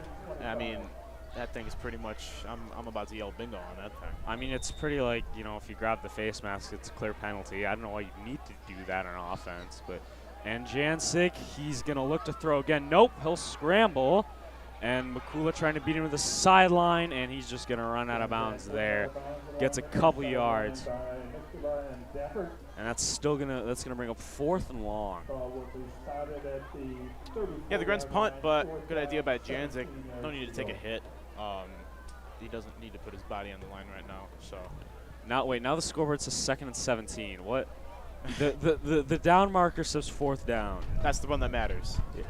Do we still have 1st and 10 going? Oh my! It is 4th. I don't even know. It's like maybe 4th and 17, and the punt is going to be wow, great bounce there, and that's gonna fall at the 20. First, it hit down at the 40, and it bounced 20 yards. That was a great bounce there for the Grenadiers. But if I'm the Grenadiers, I'm looking. I mean, the Cats, they started off the game strong on special teams, had a great defensive bout, and now we got to see how their second half offense is looking out. Again, we did mention they have had a bit of a third quarter slump the whole season, but I mean, it didn't look like that on the first play of the kickoff. Yeah. So we'll see what they do. Yeah, just going back to that punt for him, it was a beautiful roll. I remember last year our punter was Colin Kolanowitz. I actually played football with him. That's why I remember it so vividly. Had hit a 77-yard punt, I think. That's impressive. As Makula is going to take the handoff, and he's going to find a hole, bully his way through everyone, and that's going to be just short of the 1st down, I believe. Oh no, they're moving the chains. Yeah, he got past there. Man, Simon Makula, 6 foot, 215, and it's just got to be all pure muscle. That dude. We were talking about earlier about the school having to order bigger plates for him because he was maxing out all the bench presses. Yeah, that's crazy. He does not stop. Like he'll get a couple yards after contact at least. And a man in motion as Marchetti takes the snap. Throw for Stanky. Stanky's trying for the 1st down. He's going to come up a couple yards short. The Cats, I like the quick passing game. They haven't been doing too much of that all season, but I like it now. Yeah, good job by the Grenadiers as well to swallow up Stanky and not let him break any tackles. I think they're going to give him the 1st on this. I thought he was at least like 2 yards short. Yeah. I don't. Well, the Wildcats will take it. Was there a flag somewhere? Or? Nope. I don't think so. They just spotted it right at the sticks and gave him it. I mean, hey, it'll certainly make this game a lot more interesting. I mean, it has been.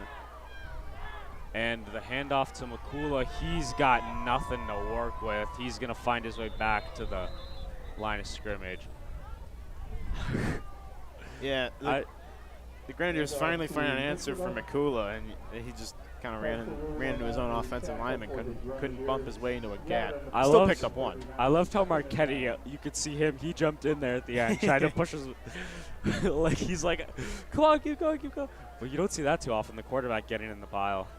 We got 5 wide now. Ooh. And Marchetti firing down for Giles. He'll get a couple yards. Giles. I swear, I say his name differently every time. It's either Giles or Giles. I still don't know what it is. That's all right. I'm sure before this broadcast is over, I'm going to say Marchetti one more time at least. Nah, we need to have like a disclaimer before every game. Like, we are not good at pronunciation. I say it almost every time. I mean, the names on the Grenadiers have been pretty. It's nice having you here too, because you know yeah. all of them. But you know, some rosters you look at and you're like, yeah, it's tough. And a man in motion. Marchetti takes the snap, throws it, caught, and that is, I cannot see his number, but I think that's Joey Baroud, and he's got room to run. Fumbled, but I believe he was out of bounds. Yeah, that was Joey Baroud, made a man miss, and The Wildcats are cooking with a little bit of fire here. He had a great touchdown catch against the Maine East way early in the season. Well, yeah, Joey Baroud's not been getting too much action lately, but he got that one, made a great play there. And you can see the sideline, they're getting pumped. Yeah. On the Cats sideline. When did you guys have your senior night? I was against Maine East. Oh, early. Yeah, we had it early. It was the third game, yep. And we did win in a very convincing fashion, too. And Makula in motion this time as he'll get – oh, wait, no, Marchetti he fools me every time on the RPOs. Yeah, it was a fake to Simon Makula RPO. Marchetti kept himself, got a couple yards, but that shows that Makula sells that fake. And just like Jacob Elsner for the Grenadiers, especially early in the season, he was selling that fake against Maine West in the first game of the season, and he still does now, but that was brilliantly done by Makula. Yep, and Marchetti will take it, a low snap. He's going to fire downfield, going for the end zone. Opanasak, the intended receiver, and ooh. That was, Opanasak kind of had to switch over and start playing DB, as that was 21, Daryl Hunt. Well, he was looking like the intended receiver there, so he made a great play on Opanasak, but it was incomplete, and that'll bring up 3rd and 7. Well, Hunt might have been there, but it was Garrett Ewan that was right there. He was looking for an OPI. He immediately got up and he started looking for a flag. I thought it was 21 that made that almost made the catch or the interception. He might have been there too. There were two Grens. And Marchetti's gonna go deep again, and he's got an open man, and he's running down within the in the red zone. That's Joey Baroud again. Joey Baroud has tried to be, or he's looking like a #1 receiver right now. Baroud, really. Wildcats slow to get up. Yeah, the Grens have been burned by that a couple of times now. That's how the Wildcats scored their touchdown, and their first touchdown, I should say. And yeah, they got to find an answer for that. The Cats are looking like a whole new team coming out of the half. This could be interesting here. And the ball is within the 10. I believe this is the 9-yard line. 8. 7. Yeah, actually, wait. No, that's the 6. No, that's the 7. That's the 7. And speaking of 7, there's 7 minutes to go. 1st and goal. At the 7. Marchetti under center. That's, and he's going to hand off to Makula. Makula, he's going to put it down, I believe, on the 2. I looked a little bit like a false start on the defense, but I think they were just adjusting. It was definitely not a false start. I believe they were just adjusting, but it tricked me.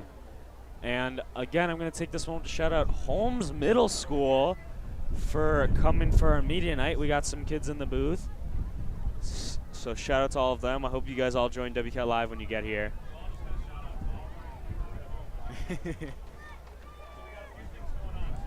And yup, Marchetti, he's going to take it himself. Ooh, he got stopped. And this Grens defense is really putting up that goal line stand. That's going to bring up 3rd down.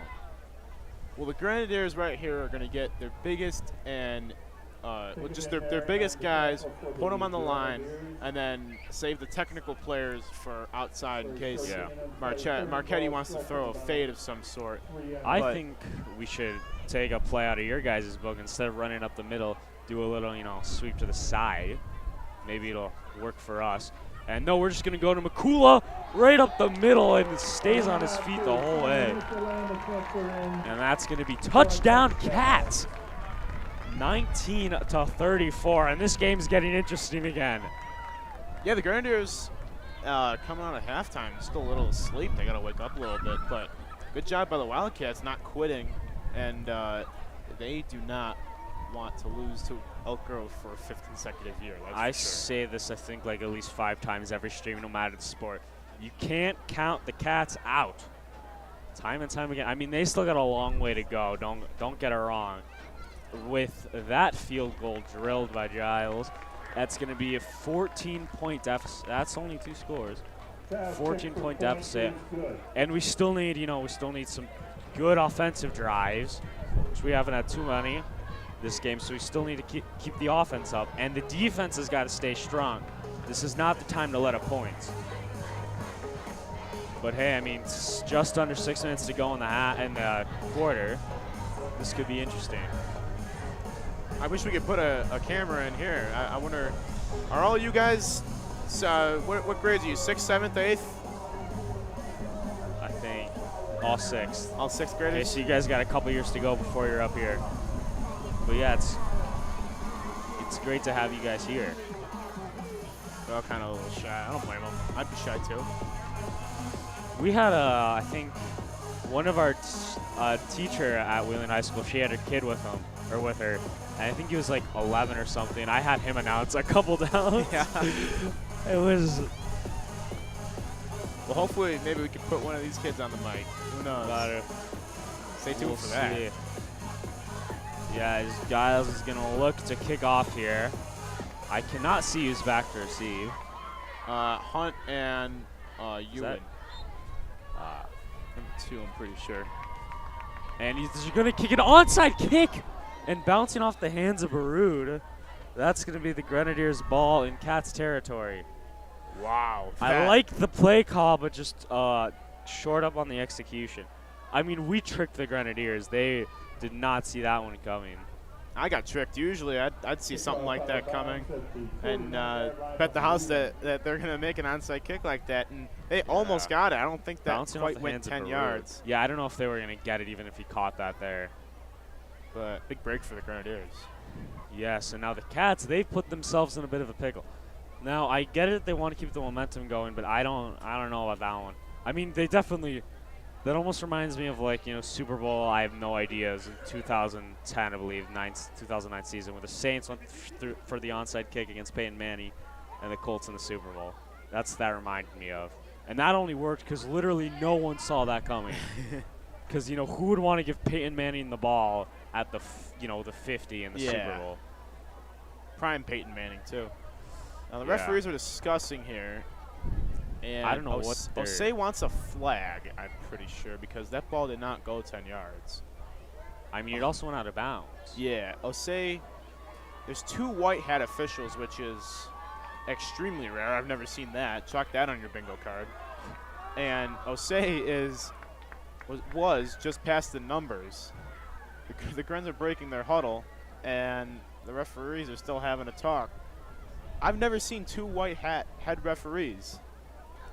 Are they both trying to be the lead referee, or was there just, a little clothing miscommunication? A little wardrobe malfunction. I saw that early in the game, but I didn't comment on it because I thought maybe he's just, in case one head referee gets hurt, maybe he's just a backup. But there's a line judge with a white hat.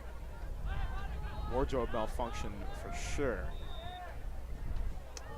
And Janzig will take the snap. He'll fake it to Elsner, throw it to Rogers, and Rogers is going to get – he's going to break the tackle, and he's got some room to run. Pushed out of bounds at around the 30 by Yoon. But he broke the initial tackle from Tinsley. So he's proven he can run through a couple of guys, too. He's not just, Mr. Juke over here. He can run through some guys if he really needs to. Yeah, he's been terrorizing that far sideline, the sideline closest to the Grenadiers all night. Yeah. And just another example of Lucas Rogers being the wide receiver 1 on this offense. And this is where the Grenadiers are trying to tell the Cats, hold up here. You got a couple touchdowns, but we're not out of this game. As Janzik is looking to run, and he's got some room. Got about 6-7 yards on the play there. But yeah, the Grenadiers are kind of like, they have to catch their breath a little bit. Like, hey, we're not, like this isn't happening. We're gonna get back in it. And now, I mean, boy, oh boy, if the Cats can find a way to get a turnover here, that would be huge. Yeah, it's almost like in boxing between 2 heavyweights. You got two players trading, 2 teams trading blows. And Janzik throwing, and he's gonna, Opanasak's gonna take down the receiver right there, but that's gonna be in the red zone, the 15, and that'll move the chains. First and 10 at the 15. Yeah, good job by by Janzik getting that ball out quickly to Belmonte, who we've called his name a couple times. We're seeing how the Grenadiers are going to replace Halalovic, and they're pretty much just going back to what they were doing early in the season when they didn't have him on offense. And Joel, okay. For a second, I thought that was going to be an interception or something. I mean, I knew the Elk Grove guy was going to get the ball, but I thought you guys were on defense for some reason. I don't know what I was thinking. It's a late night. But it was a great catch by Ewing. And a flag on the play. There's a late flag. Are they? Garrett Ewing on the reception. And That's going to be an illegal. What is that, an illegal block? illegal something or other. At first, I thought he was doing, like, roughing the passer. No, but he was doing he whatever did. that. Yeah, I don't know. What that, is that an illegal block in the back is this? Personal foul? well, we'll see. How much I yardage they believe take it's off. on the Grens. I think they charge it to the Grens Yeah, and they're it was backing up. It was Yeah. on the Grens. Maybe it was no loss of down. They just replay the down. I don't know. Maybe it was holding, because and a holding No. to here. I don't know. 1st and 11, so the foul occurred 1 yard from the line of gain. I mean, it takes away a play. That's about all it does there. That's Good a play by strange one. Ewing. And Janzik takes the low snap. He's going to roll out to the right. He's going to run it himself, and he's going to get the first down and go all the way. And they're going to answer right back with a touchdown of their own. I'm surprised he didn't step out there. I was waiting for the sideline referee to signal him out of bounds. He kept his feet in. And Mitchell Janzik, have a day, number 12. He's got 4 touchdowns on the ground and another one through the air. Yeah, and I want to say, you were saying that they might have put in their second string, their second unit in to start the half. But it's a good thing they didn't. Yeah. They definitely needed their stars to come on here, and they're still playing hard. Janzik's not taking it easy out there. He's still putting in 100%. And the Grenadiers to take the kick for the extra point. It's up, and it is wide left. No, it's good. It's good. It's good. It's good. It's the second time I got tricked on that. It looked like it was on the. I don't know, man. You just got to wait until the refs make the call. You can't, because it's an optical illusion. It really is, though. So 41 to 20, which is honestly more scoring than I was expecting in this game. High scoring game from both sides. Yeah. Yeah, I also thought this was going to be a little bit more of a defensive battle, as these teams aren't the highest scoring throughout the season. But, I mean, they're both coming off shutouts, so they got to get all their scoring out now. And we got a new group of middle schoolers in the booth. So shout out to all you guys, doing great. I swear, every stream we're testing the amount of people we can fit in this thing. Of course, the Plywood Palace, as it has been dubbed, the press box here at Wheeling High School. Yeah, it's a nice press box, honestly. You know, out of all the press boxes I've been in, and of course I haven't been in Percy's press box. I think that's the only MSL East press box that I haven't been in. I'd say Meadows is the best, but this one's up there as well. We got Wi-Fi. Yeah. We got Wi-Fi upstairs. I mean, we got more rooms, and I mean, it's bare bones, but it gets the job done. There's a lot of rooms. It's not bad. I know I've taken naps upstairs before. But yeah. Is that Ewing cooking? Oh, and that's going to be a squib, and that's going to go all the way back into the end zone. Wow. It was Ewing's squib, and This is a a bullet. little late hit. But, yeah, that's a big break for Grenadiers the are Cats. saying safety. They're calling for a safety. I don't know what the. No, it's a touchback. Yeah. It wasn't touched. I don't know why. It was touched. No, it went straight back into the end zone. I don't know why the Grens think it's a safety. I don't know. That's a big break for the Wildcats because they were about to get pinned back or maybe would have given up a safety, but yeah, that was kind of strange. I don't know why the Grens thought that was a safety. It was clearly just trickled all the way into the end zone. And the Cats, I mean, they have to score here. There's no other way to put it. They got to get a touchdown here. And Marchetti's going to take it for himself up the middle. He's got some running room, and he's going to believe he'll push his way into the first down. All right, I'm going to do my best Chris Collinsworth impersonation. A.J. Marchetti, here's a guy who is not afraid of contact at all. He went right at Joey Cavaliers, bowled him over, and was able to pick up a first down. Yep. I mean, no one wants to get decked by the QB. That's just general rule of thumb. I mean, he stayed on his feet, but Marchetti he did bring him down. But Marchetti was able to get on the other side of him for that first down.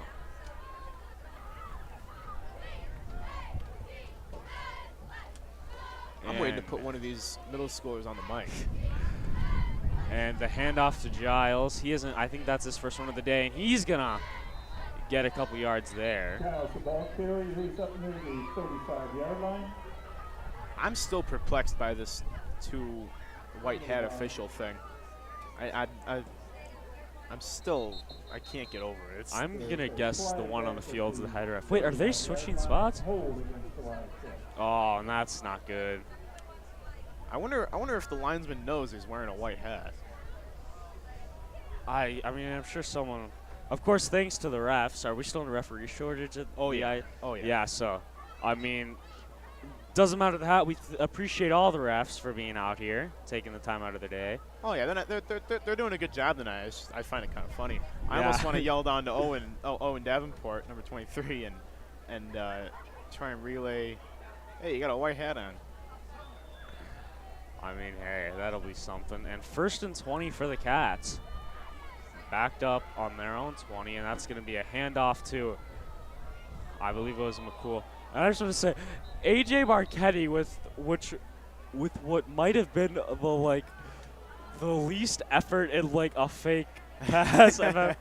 He handed off the ball, and it was kind of this little lob thing with his hand to try to draw the Grenadiers off sides. Oh, and we got a man down. That's not good. And a flag on the play. Got a penalty flag thrown. A lot to unpack here. I think the ball came out at the end. Osei is Grenadiers coach Miles Osei is right over the injured Wildcat. I think that's McCula. That would be a very bad loss for this team. I believe that is Simon McCula. McCula, if it is him, is down. And I believe the flag is on Osei for rushing out onto the field. But I've seen so much crazy stuff tonight. I'm not going to put my money where my mouth is anymore. And the Cats are coming to the sideline.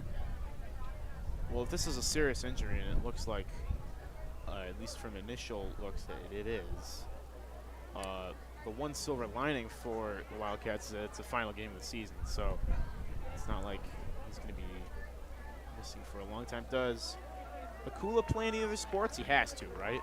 With how big he is? I don't know if he does. I can't think of any off the top of my head. I don't think he does. McCula's walking off. Yeah, over he'll his walk own off power. under his own weight. I think it might be an arm. He's kind of holding his shoulder there. Yeah. Yeah, we hope he's okay. We'll keep you updated as soon as we get the information. But Michael Guerrero will check into the game for McCula. We've seen him run the ball a little bit here and there, so he's gonna. I'm guessing they'll make Stanky the main back now, as I believe they do. So no, he's gonna line up a wide receiver. Yeah. Because the ball didn't move and there was a penalty flag, they either picked it up or it was a sideline warning on Osei. I think that's what happened. The latter is what happened because I didn't see the referee wave it off. Yep, and that's gonna bring up 2nd and 20, I believe. Or maybe that's that looks like 2nd and 15. So the board in the stadium, the This is sticks, 1st and 20. and our down and distance on the broadcast are all different. Yep, and Marchetti, he's gonna run himself, and he's only gonna get a couple Ooh. yards. Yeah, good job by Marchetti to dodge. I didn't quite see who it was, but in the open backfield, that could have been a big, costly sack. And Marchetti dodged it and got back to the line of scrimmage, actually picked up some yardage. Then he got hit hard. Yeah, but that'll bring up 3rd and 11 for the Cats, and they gotta The injury to Makula was very heartbreaking for the Cats, but they still got it. They got to score here, and they got to convert this first down, before they get into that end zone. But this is crunch time right now for the Cats. Every play counts if they want to win the game. And Marchetti's going to fire deep for Opanesak, and he comes up short. Honestly, if I'm the Cats, I might consider going for it.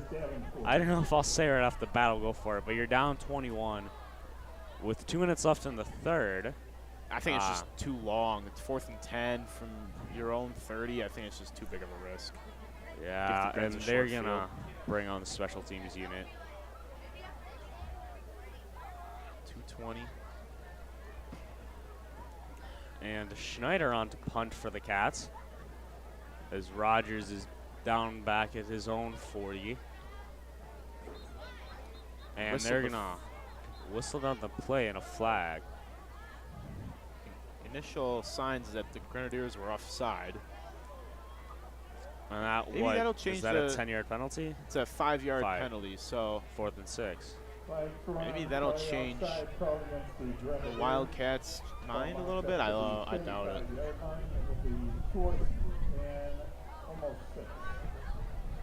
So, and it looks like we're still going to punt.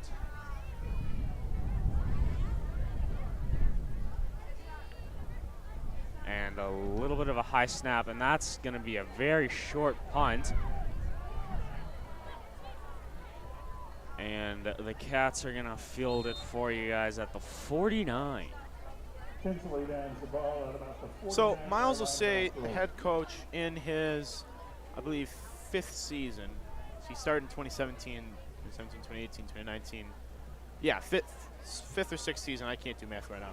But he started as an assistant coach at Wheeling. We mentioned earlier Brent Perlman. Perlman was the head coach, and Osei was the assistant coach. But the relationship between Perlman and Osei go deeper than that. Osei was Perlman's star guy at Prospect during Perlman's very successful 104-34 tenure with the Knights. And Janzik throwing deep down. Giles couldn't quite get the tackle. Berkowitz. And he's going to keep running. Berkowitz doing a great job getting it down within the red zone. Yeah, and that's the type of skill that Dylan Berkowitz brings. He's big and strong, and he's going to bounce off a small defensive back like that and take some yak. And if they can punch one in here, that might just be enough to put the icing on the cake. Is that Makula injury kind of sparked a little bit of this, or it might have been the stop of the Cats' momentum. But hey, it's not over till it's over. And even if the Cats, if they're down 112-0, they're still going to play like it's a one-score game, because that's just who this team is and who these guys are on any field. Oh, it won't. And the handoff, oh, no, Janzik will keep it, and he's not going to get anything. Yes, it will not be 112-0. I mean, that would be something, but no. Yikes. It's going to be a little bit close, but the Cats are, hey, miracles happen. We'll see. Talk about a bad day at the office, 112-0. That's. I mean, the Chicago Bears once beat the Washington Commanders, I think 73-0 in the NFC Championship. Is that the NFL Championship? The NFL Championship in the 1940 season. They were actually, Washington was the 10-point favorites as Berkowitz fumbles, and it's was that Berkowitz? That might have been someone else. That was Dominic Belmonte. He fumbles, and there's going to be a flag, and it's on the Grenadiers. No, they're signaling first down. Wait, never mind. We'll check the flag, but yeah, initially I thought they might just call it an incomplete pass. They do call it a catch fumble. And Marchetti, I believe, forced the fumble, and he's going to stay out there and be the quarterback. We'll check the flag, but offenses are changing shape. So Belmonte, who himself is a pretty small person, 5'8", 140, he just got rocked by Marchetti. I told you I was going to do it. It's all good. But yeah, Marchetti's trying. He's been the star of this game. Him and Makula so far for the Cats. And watch the Grenadiers bring the house right here. They'd like a safety to cap off this game. Yes, they would, and that's going to be a handoff to Stanky around the side. He's going to get a couple yards only there. Stanky, the ball carrier on the stop, punt. Yeah, this is not great field position, obviously, for the Wildcats, but especially because the Grens can afford to give up a big play. They got the breathing space. They're gonna go for a little bit of personal glory here, I think. And it would seem it. I mean, it makes sense there, but again, this field position is a lot better than the Grens being in the red zone.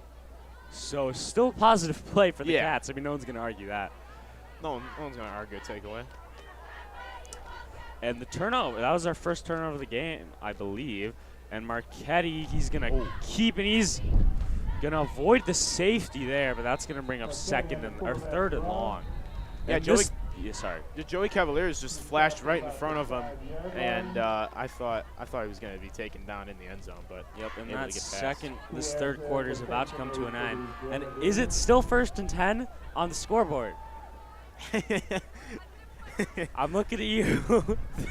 Do you not know how to change it? The down and distance and the board and the down and distance on the broadcast. It's 3rd and 11. We're good.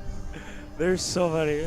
Wait, has it been 3rd and 10 the whole, or 1st and 10 the whole second half? It's been 1st and 10 pretty much the whole game. Oh my!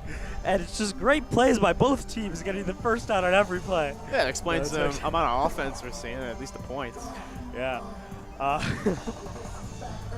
No, I mean, we're all already here. But yeah, it's actually good. I mean, we laugh about it here in the booth. But yeah. I mean, I could never do a producing job. I used to be the go-to producer for all the football games because this is by far the hardest sport to produce. Out of all the ones I've done, football, volleyball, basketball, swimming, this is by far the hardest in my opinion. And yeah, because I switched to announcing, so it's very hard for people to pick this up. Also, you can't really see the scoreboard, so. But yeah, there's a lot going on in football with the downs and the timer. But yeah, we're doing the best we can. And this is the last football game of the season, as basketball will be the next sport. And Marchetti's going to throw to nowhere. That was broken up by A.J. Jawiwa. Yeah, I thought that was going to be caught by one of the wheeling up backs, and instead it's going to be a short punt, as in the punter's going to have to put his heels right on that back end. And because I saw him throw it, and I was like, I went looking out here, and then I didn't see the ball. And I was like, hey, wait a second. And Schneider backed up all the way on that end line.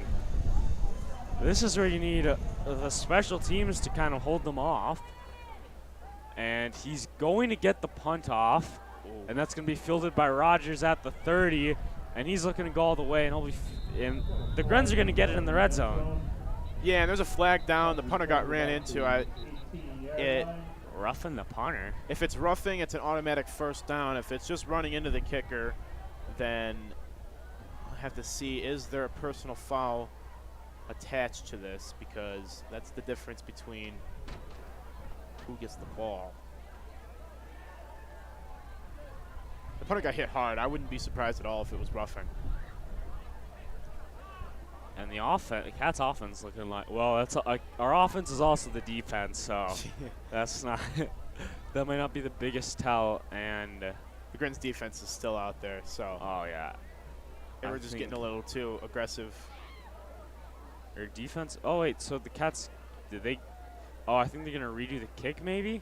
Oh, they do call it. So they do call it running into the kicker, which is a big break for the Grenadiers because the punter got hit hard. And I'm very shocked that the Grens got away with that. Yeah, but Schneider's just going to shake that off and try again. Still on his own end zone.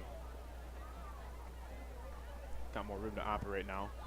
Good snap, and that's going to be a little bit bigger of a boot. Oh, no, it's out of bounds, so that's going to be what? What's the? Do they get it there for out of bounds punt, or do they make him redo it? No, it's just the ball's out of bounds, and that's where the Grens get it. For kickoffs, it's a flag, but the Grens were going to get the ball back inside the 20, and instead they get it at the 30. So The Cats, a net yeah. of about 13-ish yards. They bought themselves a good first down there to work with. Hey, every inch matters when it comes to football. Yes, it does. And I believe the Grens are still in field goal range. So the Cats are going to definitely have to make a big play on defense if they want to stay in the game. As the handoff to Elsner, and he's going to have a lot of running room. He's going to run it. No, he's going to break the tackle. He's keeping on going, and he's going to find himself down to the 10. Big play by Elsner. And that's going to bring an end to the third quarter. Grens are going to have the ball pretty much first and goal. Maybe they get like a first down at like the half-yard line or something like that. And the Cats got 12 minutes left in their whole season. And, oh, we're going to change sides. I was like, why are they going all the way back there? But yeah, it's nice when the last play of the quarter is around like inside the 40. You don't have to go far. But they got to go all the way to the other end. so the Grenadiers are going to await Saturday night. Selection Saturday is when they'll find out who they're playing. Scouting can begin. It'll most certainly be a home game, barring an insane comeback by the Wildcats. But the Grenadiers are going to find out if they're playing on Friday, Saturday morning, Saturday night. They'll find all that out on Monday. So, and really quick, I know they're doing it in the stadium, but we want to do it on stream. Thank the referees for coming out. All the white caps and black caps. But yeah, thank all the referees, of course, in the ISHA. Yeah, and IHSA, I don't know. Yeah, and for IHSA, like, these referees, like, they're not NFL level referees, obviously, but they're pretty solid referees. You rarely hear controversial calls when it comes to, roughing the passer or something like that. Like, you rarely hear any controversy like that. So props to IHSA referees for showing up, being so organized. They're always on their game. Is this a full-time job for them? Do you know? I think so. I'm not sure, actually. I'd be guessing. Well, it'd be a sweet kick either way as the Grenadiers get it in the other red zone, but still a red zone, and the handoff to Elsner, and he's got himself a lot of yards there. So I believe it's not first and goal yet. They'll have a first down at like the 1. And that'll bring up, it's going to be second and, second and 8. An 8? What? Yeah. I thought they got a little more than that. And I'm very tired. Yeah, it's been a long night. Oh, yeah. And Janzik going for the end zone, and that's going to be way over. Tinsley wanted to see if he could make an interception there, but that soared out of bounds. And that'll bring up 3rd and 8. Yeah, just a little bit of a misfire from Janzik. He threw it over everyone. Trying to find Rogers in the corner. All he found was rubber pellets. There might have been pressure there. He might have thrown it away. I don't know. It didn't look like it, but you never know, especially up here in the booth. And there is no running clock. It's going to be a 30-point deficit. So, and Elsner is taken off the side, and he's going to find his way to the end zone for another, I believe that might be a second rushing touchdown of the game. Yes. Yeah, Elsner finds the end zone. Great blocking by the Grenadiers. And for the first time in this game, Jacob Elsner hits pay dirt. 47-20 pending the extra point. Nope, that is, yes. This is now officially the Grenadiers, the most points the Grenadiers have put up in a game this season. Is it?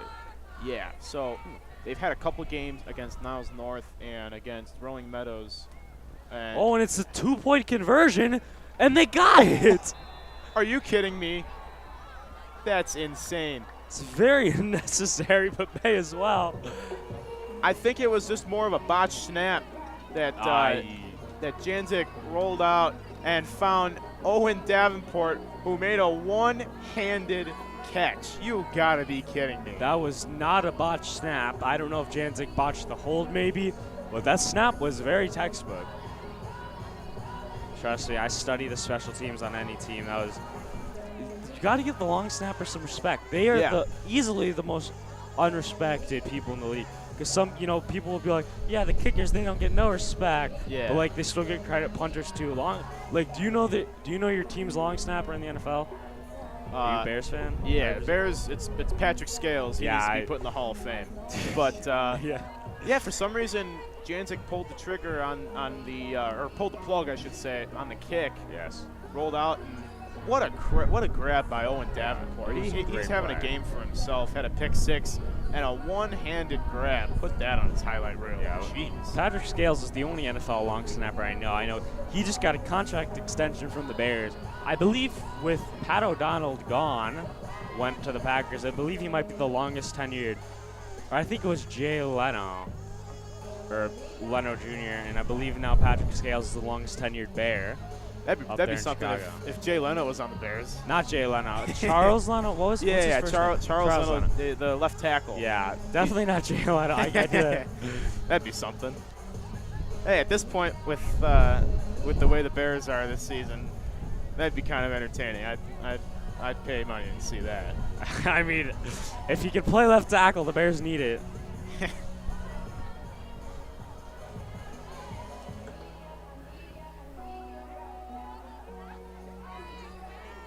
49-20, Grenadiers. Still 11 minutes to go in this game. Yes. Still not running clock territory. Oh, and they're going to do a squib, but that's going to get fouled out. And just, in case people at home didn't know this, that giant sign on the sideline with the numbers, that is the down marker. That will tell you your downs if our scoreboard isn't all correct. Neither of them are. That's what I'm looking at. The little, I don't know who's on the chain gang today, as the teachers like to call it. I don't know who's. I know Mr. Race, our usual chain or down marker guy. He's in New York right now, I believe. Some sort of teaching thing. Yeah, the ball fell off the tee. That's why it came off so awkwardly. And they're still going to go with the squib. That's going to be fielded by, I believe that, I have no idea who that is, but they're just going to take it down right there. That's Schneider. I'm surprised he didn't run it out. But still good field position for the Cats as they'll get it at their 35. Yeah, I'm just trying to think. I don't know who's had a better day today. Janzik, Davenport, or Rogers is up there, and there's one more that I'm trying to think of that I can't think of right now. But man, they're just three players just all over the place. I don't know. Elsner's been there as well. Yes, Stanky in motion as Marchetti. He's looking to throw, scrambling out to the side. He's going to get the ball off, and it's going to be broken up. I don't know if that was an interception. I believe it hit the ground. But that was Belmonte, who almost came. He did break it up, though. The intended receiver was Baroud, maybe. Yeah, 11 minutes to go. 1 point away from a running clock. And you have no idea what the running clock rule is. Is it 30 points? I'm pretty sure. I'm like almost confident it's 30 points. I always thought it was after 50. the fourth quarter. Because I thought when we played Maine East that we didn't get a running clock and we were like 49-point lead or something. How about Maine East? They won their first game, snapping a 42-game losing streak back in week 2. They beat Round Lake after you guys beat them. Yeah, and Marchetti will take it. He'll get absolutely blown up, but they're gonna. Oh, they're just gonna. Who was that? That was number 1. It's Kachi Ogwu, who's been kind of quiet for his standards. He's usually always in the backfield. He blew that up, and the refs just blew it dead before Marchetti could hit the ground. I mean, he still made the play. And Makula is on the sidelines, of course. He's got his pads off, and they wrapped up his arm there. Oh my God. The Siri on my watch keeps calling random people. Marchetti fires it down, and that's going to be caught by Opanasak. He's still on his feet. He's running. They're trying to hunt him down, and they're going to get him. well inside the Grenadiers' territory. And that reminded me of, like, if you think back to the NFL last year, Dolphins-Raiders game where Fitzpatrick made that huge, I don't think it was a face mask, but Marchetti threw it while going down. And Opanesak did a great job staying on his feet and got like 10 yards after first contact and after the catch. Yeah, I'm going to do a little bit of compliment sandwich. Obviously, blown coverage by the Grenadiers. But Daryl Hunt, great job to take a great angle at Opanesak and keep him from finding the end zone. Yeah, who was number 6? Tosterud. He almost chased him down. He was turning on the Jets there, and that's going to be, I think, a gain of nothing there for the Cats. Maybe they got one. But they're trying to answer back to the Grenadiers. Again, this Cats team, I don't think I've ever seen a Wheeling team giving up. Well, that's Okay, definitely an admirable trait, especially, I mean, you guys, as much as you guys don't give up, I mean, I don't think I would be able to not give up after. I mean, it's just brutal. And Marchetti, he's going to be sacked down back to the 35. That'll bring up 3rd and long for the Wildcats. But they got that one long pass, so you did it once, you can do it again, as far as I'm concerned, at least. Well, I think Logan Toster just earned his name into the Grenadiers, who had a great day today as well. He had that pick earlier in the game, and then that sack unblocked, and just found his way to Marchetti. Just under 9 minutes to go. As Opanesak, he's going to check into the game. You know, he's the guy who made the big play earlier, just a few plays before this. And yeah, 3rd and 16 here. They need to make something happen. This is where I'm thinking no matter what, they go for it on 4th down. I mean, unless they're sacked again. But if they can get a couple yards, hopefully the first down. If not, they gotta risk it for the biscuit here. As Marchetti looking to throw, and he's going to be swallowed up in the pocket. The Grenadiers' defense is persistent now, and there's your guy again.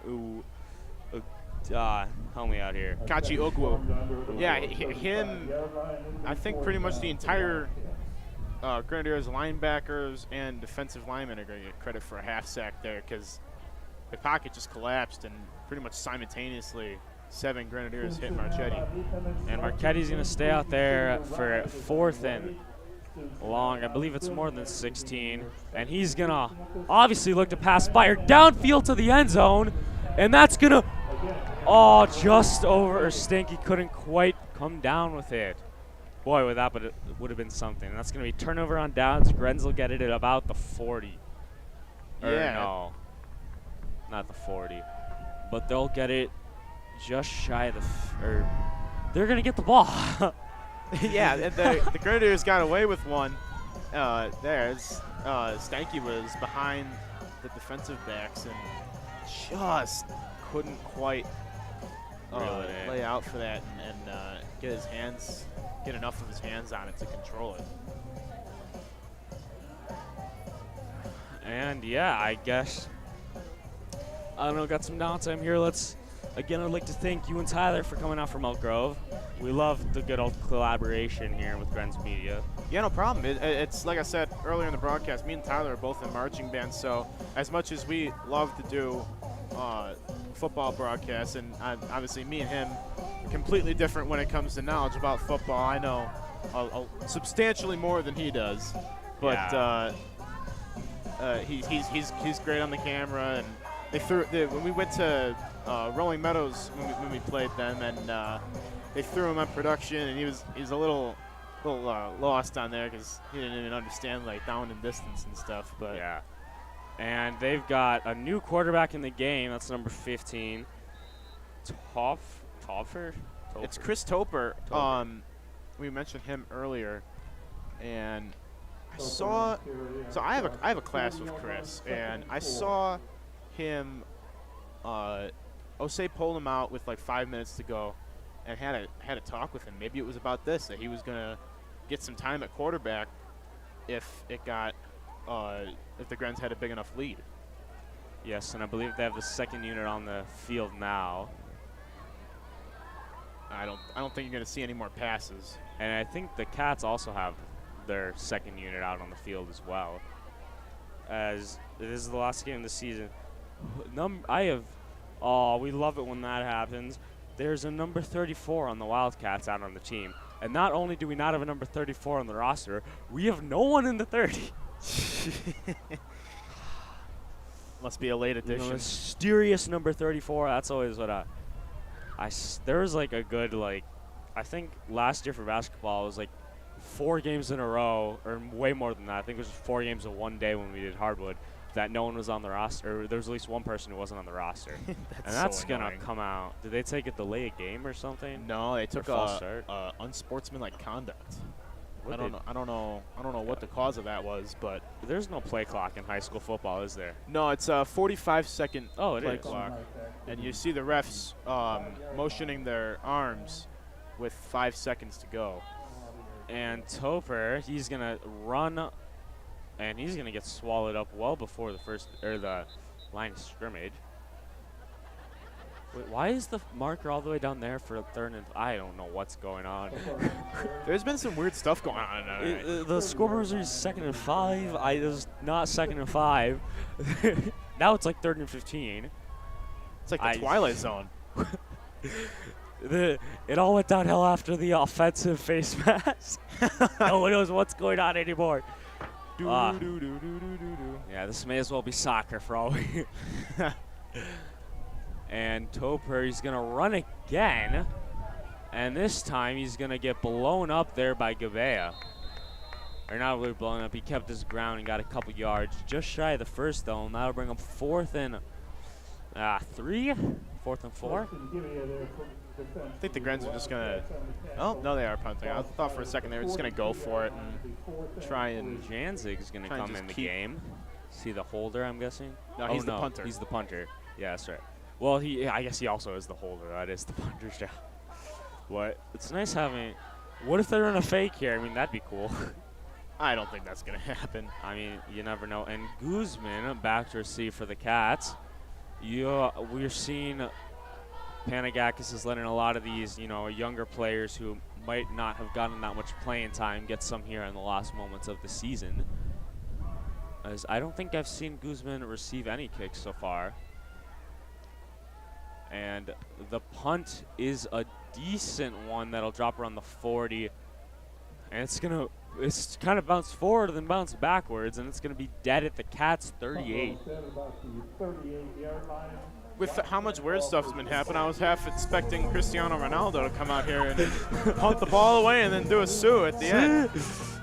Yeah, and who is the quarterback right now for the Cats? I'm guessing Marchetti. Oh, no, it's going to be Schneider, I believe, will be the quarterback, and he'll get yeah, I'm guessing he's going to be the quarterback. I can't find Marchetti anywhere on the sidelines or the field. Yeah. So the Grenadiers are going to take a timeout. They are going to improve to 7-2, and I hope you can hear me over Scatman. But yeah, the Grenadiers are going to improve to 7-2. I believe, I'm not quite sure. I should have this fact checked, but I don't. That's their best record since, I think, 2011. I could be wrong. Yeah, they got off to their hottest start since 2004. 2004 was the last time they went undefeated, 9-0. Yeah, but I mean, the Wildcats still, if they finish the season 3-6, that's the best season they've had while I've been here. It's the only multi-win season I think we've had since like 2016 or 15. So 2015, I believe, according to Max Preps, was the last multi-win season. Or I think they had a couple seasons where they went 2-7, but they won. They were 5-4 in 2015, according to Max Preps, and this is the Wildcats' highest win total since that year. So that's still great. I mean, the seniors definitely made a huge impact as most of them played both ways. But there's only like 7 seniors, so not a lot of bodies to replace. And some of these younger guys have been looking really good. Schneider's probably going to be the starting quarterback. Yoon was looking like he could be a huge defensive star in the secondary. And the handoff to Stanky, and he's got some room to run on the side. He's going to go into Grent's territory, taking it to just shy of the 40. Good run by Stanky there. Yeah, it was Owen Davenport in the pursuit. He got stiff-armed a little bit, so, you know, he's had such a great game, but, you know, got to knock him down a peg or two sometimes. I mean, yeah, Stanky, he doesn't run. I mean, his running game is a little different from Makula. He'll still, like, put his shoulder down and run through it, but he's a little more swift around the edges. So top of More your so. screen. Oh, go ahead. No, yeah, you're good. Top of your screen, Ko Toshia, number 32. His first season ever playing football. Didn't play at youth at all. And Schneider bouncing off the hands of Joey Baroud. That's...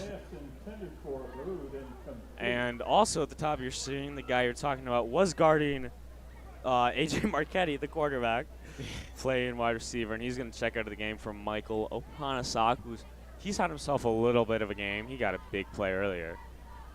Yeah, but Toshia, like Chris Toper, who we saw taking some snaps at quarterback, is playing his first year of football as a senior, and he was a mainstay of the track team. And he also is a star hockey player for prep, but yeah, just not.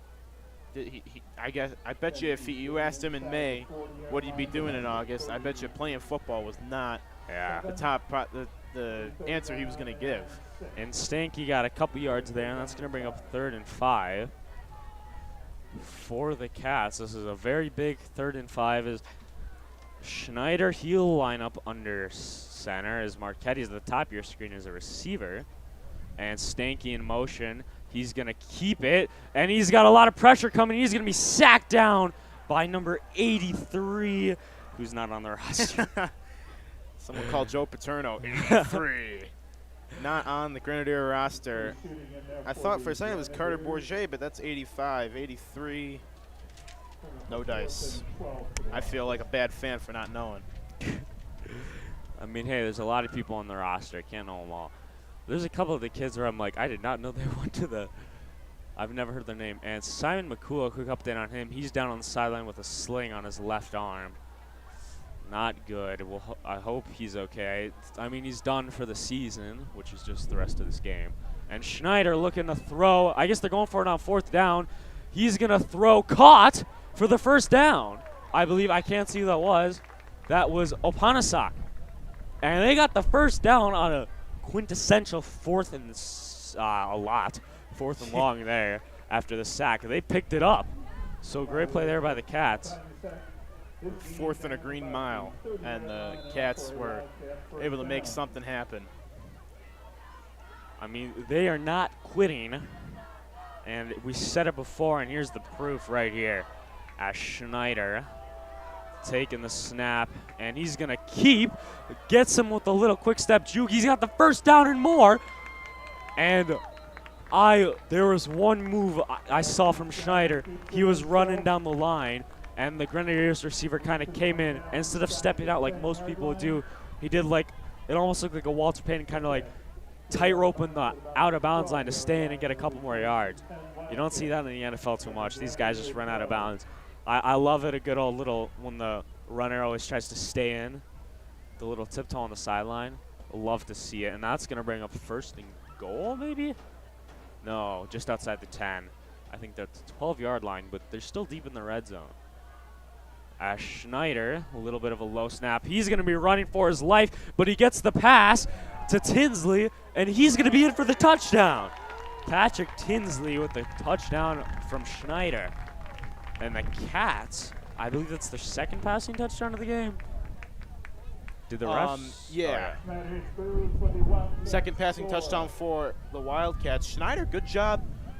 He's not the starting quarterback, but he had great pocket presence there and got out of danger when he had to, found his man, and then wide receiver did the rest. Yes, Ashton Schneider, Jr. I could very easily see him taking the reins of this team next year and being the starting quarterback. Again, it's a little too early to, I mean, he's been playing a lot this season and he's been doing really good, so I'm guessing that's what's going to happen. But we'll see next year. Is they're going to go for 2? Why not? I mean, yeah. Schneider looking to throw, and he's a little bit overthrown to Stanky. That was Patel on the coverage there. And it's going to be 26-49. And Howe left Matt just under 3 minutes to go in the game. No, just under 3 minutes left in your last football game. That's true. I mean, hey, I still got basketball, volleyball, or no, I don't. Girls volleyball's over, and boys volleyball I won't be announcing or broadcasting, as I will be on the court for that. Baseball, maybe in the spring, we'll get a couple streams in there. One of the kids from water polo was like, hey, you got to do our senior night. And I was like, I'll see what I can do. We've never done a water polo stream. Yeah, I don't know. I guess they wear like skull caps or something. I don't know. You could tell them apart. Like between, you know. Oh, I have no idea. I don't know. We've done a lot of sports here at WCAL Live. We've also streamed in a lot of different areas. I know we've streamed here, obviously. We've done soccer and football out here in the gym. We had a lot of sports. We also did gymnastics once. That was pretty crazy. We did a badminton stream, but that was in the gym. We've done a couple swimming and diving in our little pool setup. So we move around. We're busy here at WCAL Live. What haven't you done? Water polo. That's it? Yeah, badminton is probably the most outrageous sport we do. That's very hard to stream. And the onside kick, and we got it! Recovered by Schneider, and we got the onside kick. Yeah, Garrett Ewan was trying to fall on that. They got the hands team out there expecting it, and he just fumbled it a little bit, and Wildcats to take over. It is not over till that clock has 3 zeros on it. And right now it has 2:53, so. The Grens pretty much have their starters back out there now. For the better part of 11 players are starters. See, the Cats, they're making them play. If they're going to get away with the win here, it's not going to be an easy win, that's for sure. They're down 23. Schneider will stay in the game at QB as Marchetti is at the top of your screen right now as a receiver. And looking to throw, Schneider deep. Oh, not that deep. I believe that's Stanky, maybe? I thought he was going for Marchetti, but Stanky got a good 4 or 5 yards there. As Guerrero and Alpanasak check into the game. And out comes Marchetti and Giles. Sorry. No, yeah, and maybe if the Wildcats can tack on a few late points here, it could really hurt the Grenadiers in terms of how much up the 7A seeding they go. I believe they're sitting at 16 right now before this game, so they would go up, but a matter of how much they go up. And Schneider finds a way out of a collapsing pocket, and he's got a first down. That looked for sure like a sack, but he found his way out. Yeah, I don't know if it's the Wildcats. I mean, you mentioned these boys don't quit, and they don't. You can see that. But I don't know if it's just the Grens are having a bad day or something, but, like, the Wildcats are moving the ball surprisingly well. I didn't think that they'd be able to move the ball this well, especially this late in the game. Yes. And in football, it's kind of hard to judge whether, one side of the ball is doing good or another side's doing bad. But I think the Grens have played a great game. Oh, and is that – they're going to call it incomplete as Marchetti almost got the toe toucher there. But I think the Grens have played a great game, and I think for these good offensive drives, you have to give the credit to the Cats. They're really showing up big here in the second half. And the Grens, they're still out here playing. They still made big plays, got a couple scores, making some big defensive plays. But the Cats are just they're really putting the pressure on the offensive side of the ball here late in the game.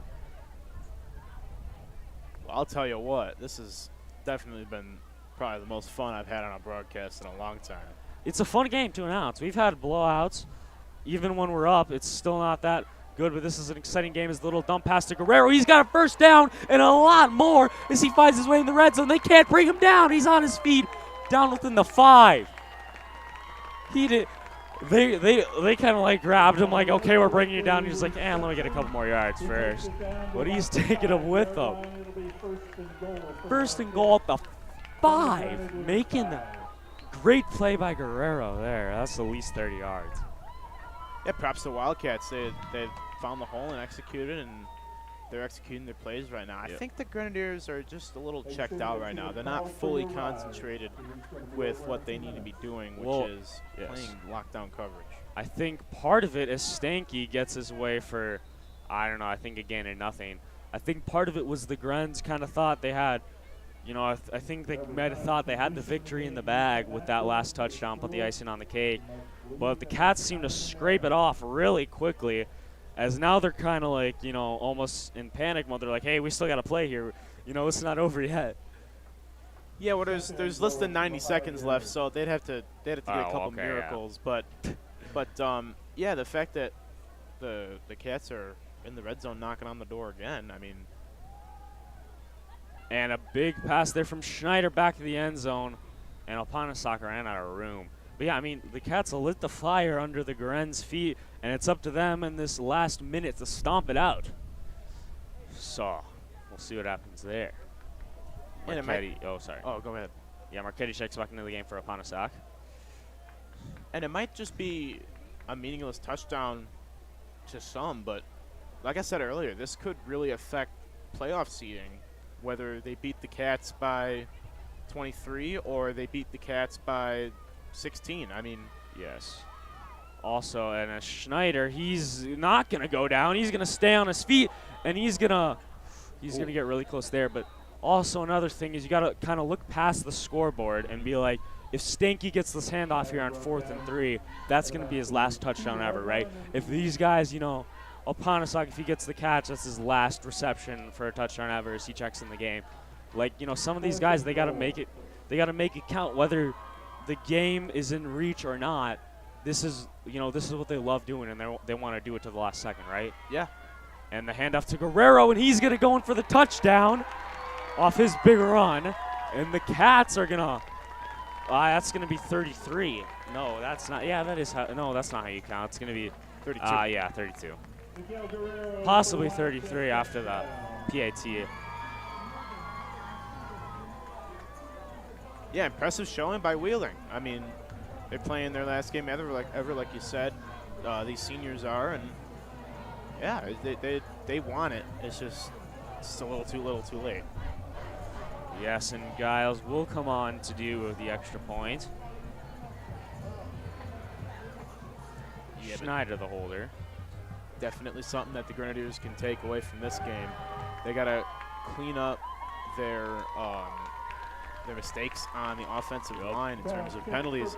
That killed them early in the game, and they rebounded well, but in the playoffs they might not be able to rebound that well. Yes. And also just little fixable mistakes, you know, recovering an onside kick, you know, lone coverage. I mean, it's stuff like that that it's fixable. They just have to do it. And also, yes, and also this is some of the best football the Cats have played all season. And honestly, if I'm looking at it from the Grens' perspective, I would not want this game to be a 30-point or like a 50-point blowout just for like, you know, because this is going to challenge them, right? They're going to have stuff to learn from this game. Yeah. And this is going to, you know, give them a little bit of a reality check, you know, before going into the playoffs. So we'll see, you know, it's mental, most of football, right? You know, you got to, like, if you look at Eddie Jackson on the Bears, he said, like, he's had the last 2 seasons were very not good for him. And he spoke on it saying it was like the death of his best friend or something that he was coping with. And this season he's good, and he's had an interception his first in years. He's played some great, you know, shutdown defense. So it's very mental. It affects your game. So, you know, iron sharpens iron, right? We'll see. As Giles kicks off what may be his last kickoff in high school football. And you never really notice it until it happens. Yep. And there's the flag as the kick goes out of bounds at around the 30. I do not recall the penalty for that. Is it illegal procedure? Oh, it's at the 45, right? Or is it 40 in high school? Yeah, they just get it at the 40. Or wherever 30? The ball went out. Oh, well, that's not much of a flag. So the Grens are going to take one kneel down and improve to 7-2, and they'll await Saturday night. I'd love. I mean, I got to be up early in the morning. I'm going to ISU for a marching band competition, but if I didn't have to be up so early, I'd love to get a couple comments from Osage, because I'm sure he's got a lot to say about this performance against a school he's very familiar with.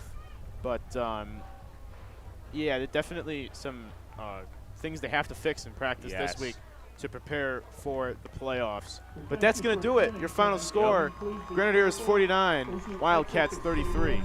And the Cats, they're walking out there for handshakes with their heads held high. It was an entertaining game, to say the least, from both sides. It was I'm okay with this being my last game. You always could have hoped for better, but it always could have been worse. So that's, any closing thoughts? You guys are going to the playoffs next week. Yeah, just they gotta work on those mistakes, and I mean it doesn't take 10 minutes at the end of practice, work on your onside kicks. I mean, it already gets better from there. So yep. And I'll take one last second to thank you and Tyler for coming out. Thanks Holmes Middle School, their media club, for coming out as well. And I think that's all we got. Yeah. Right? No, it was a pleasure. I'd do it again in a heartbeat. Thank you. And signing off for the final time at a football game, I'm Noah.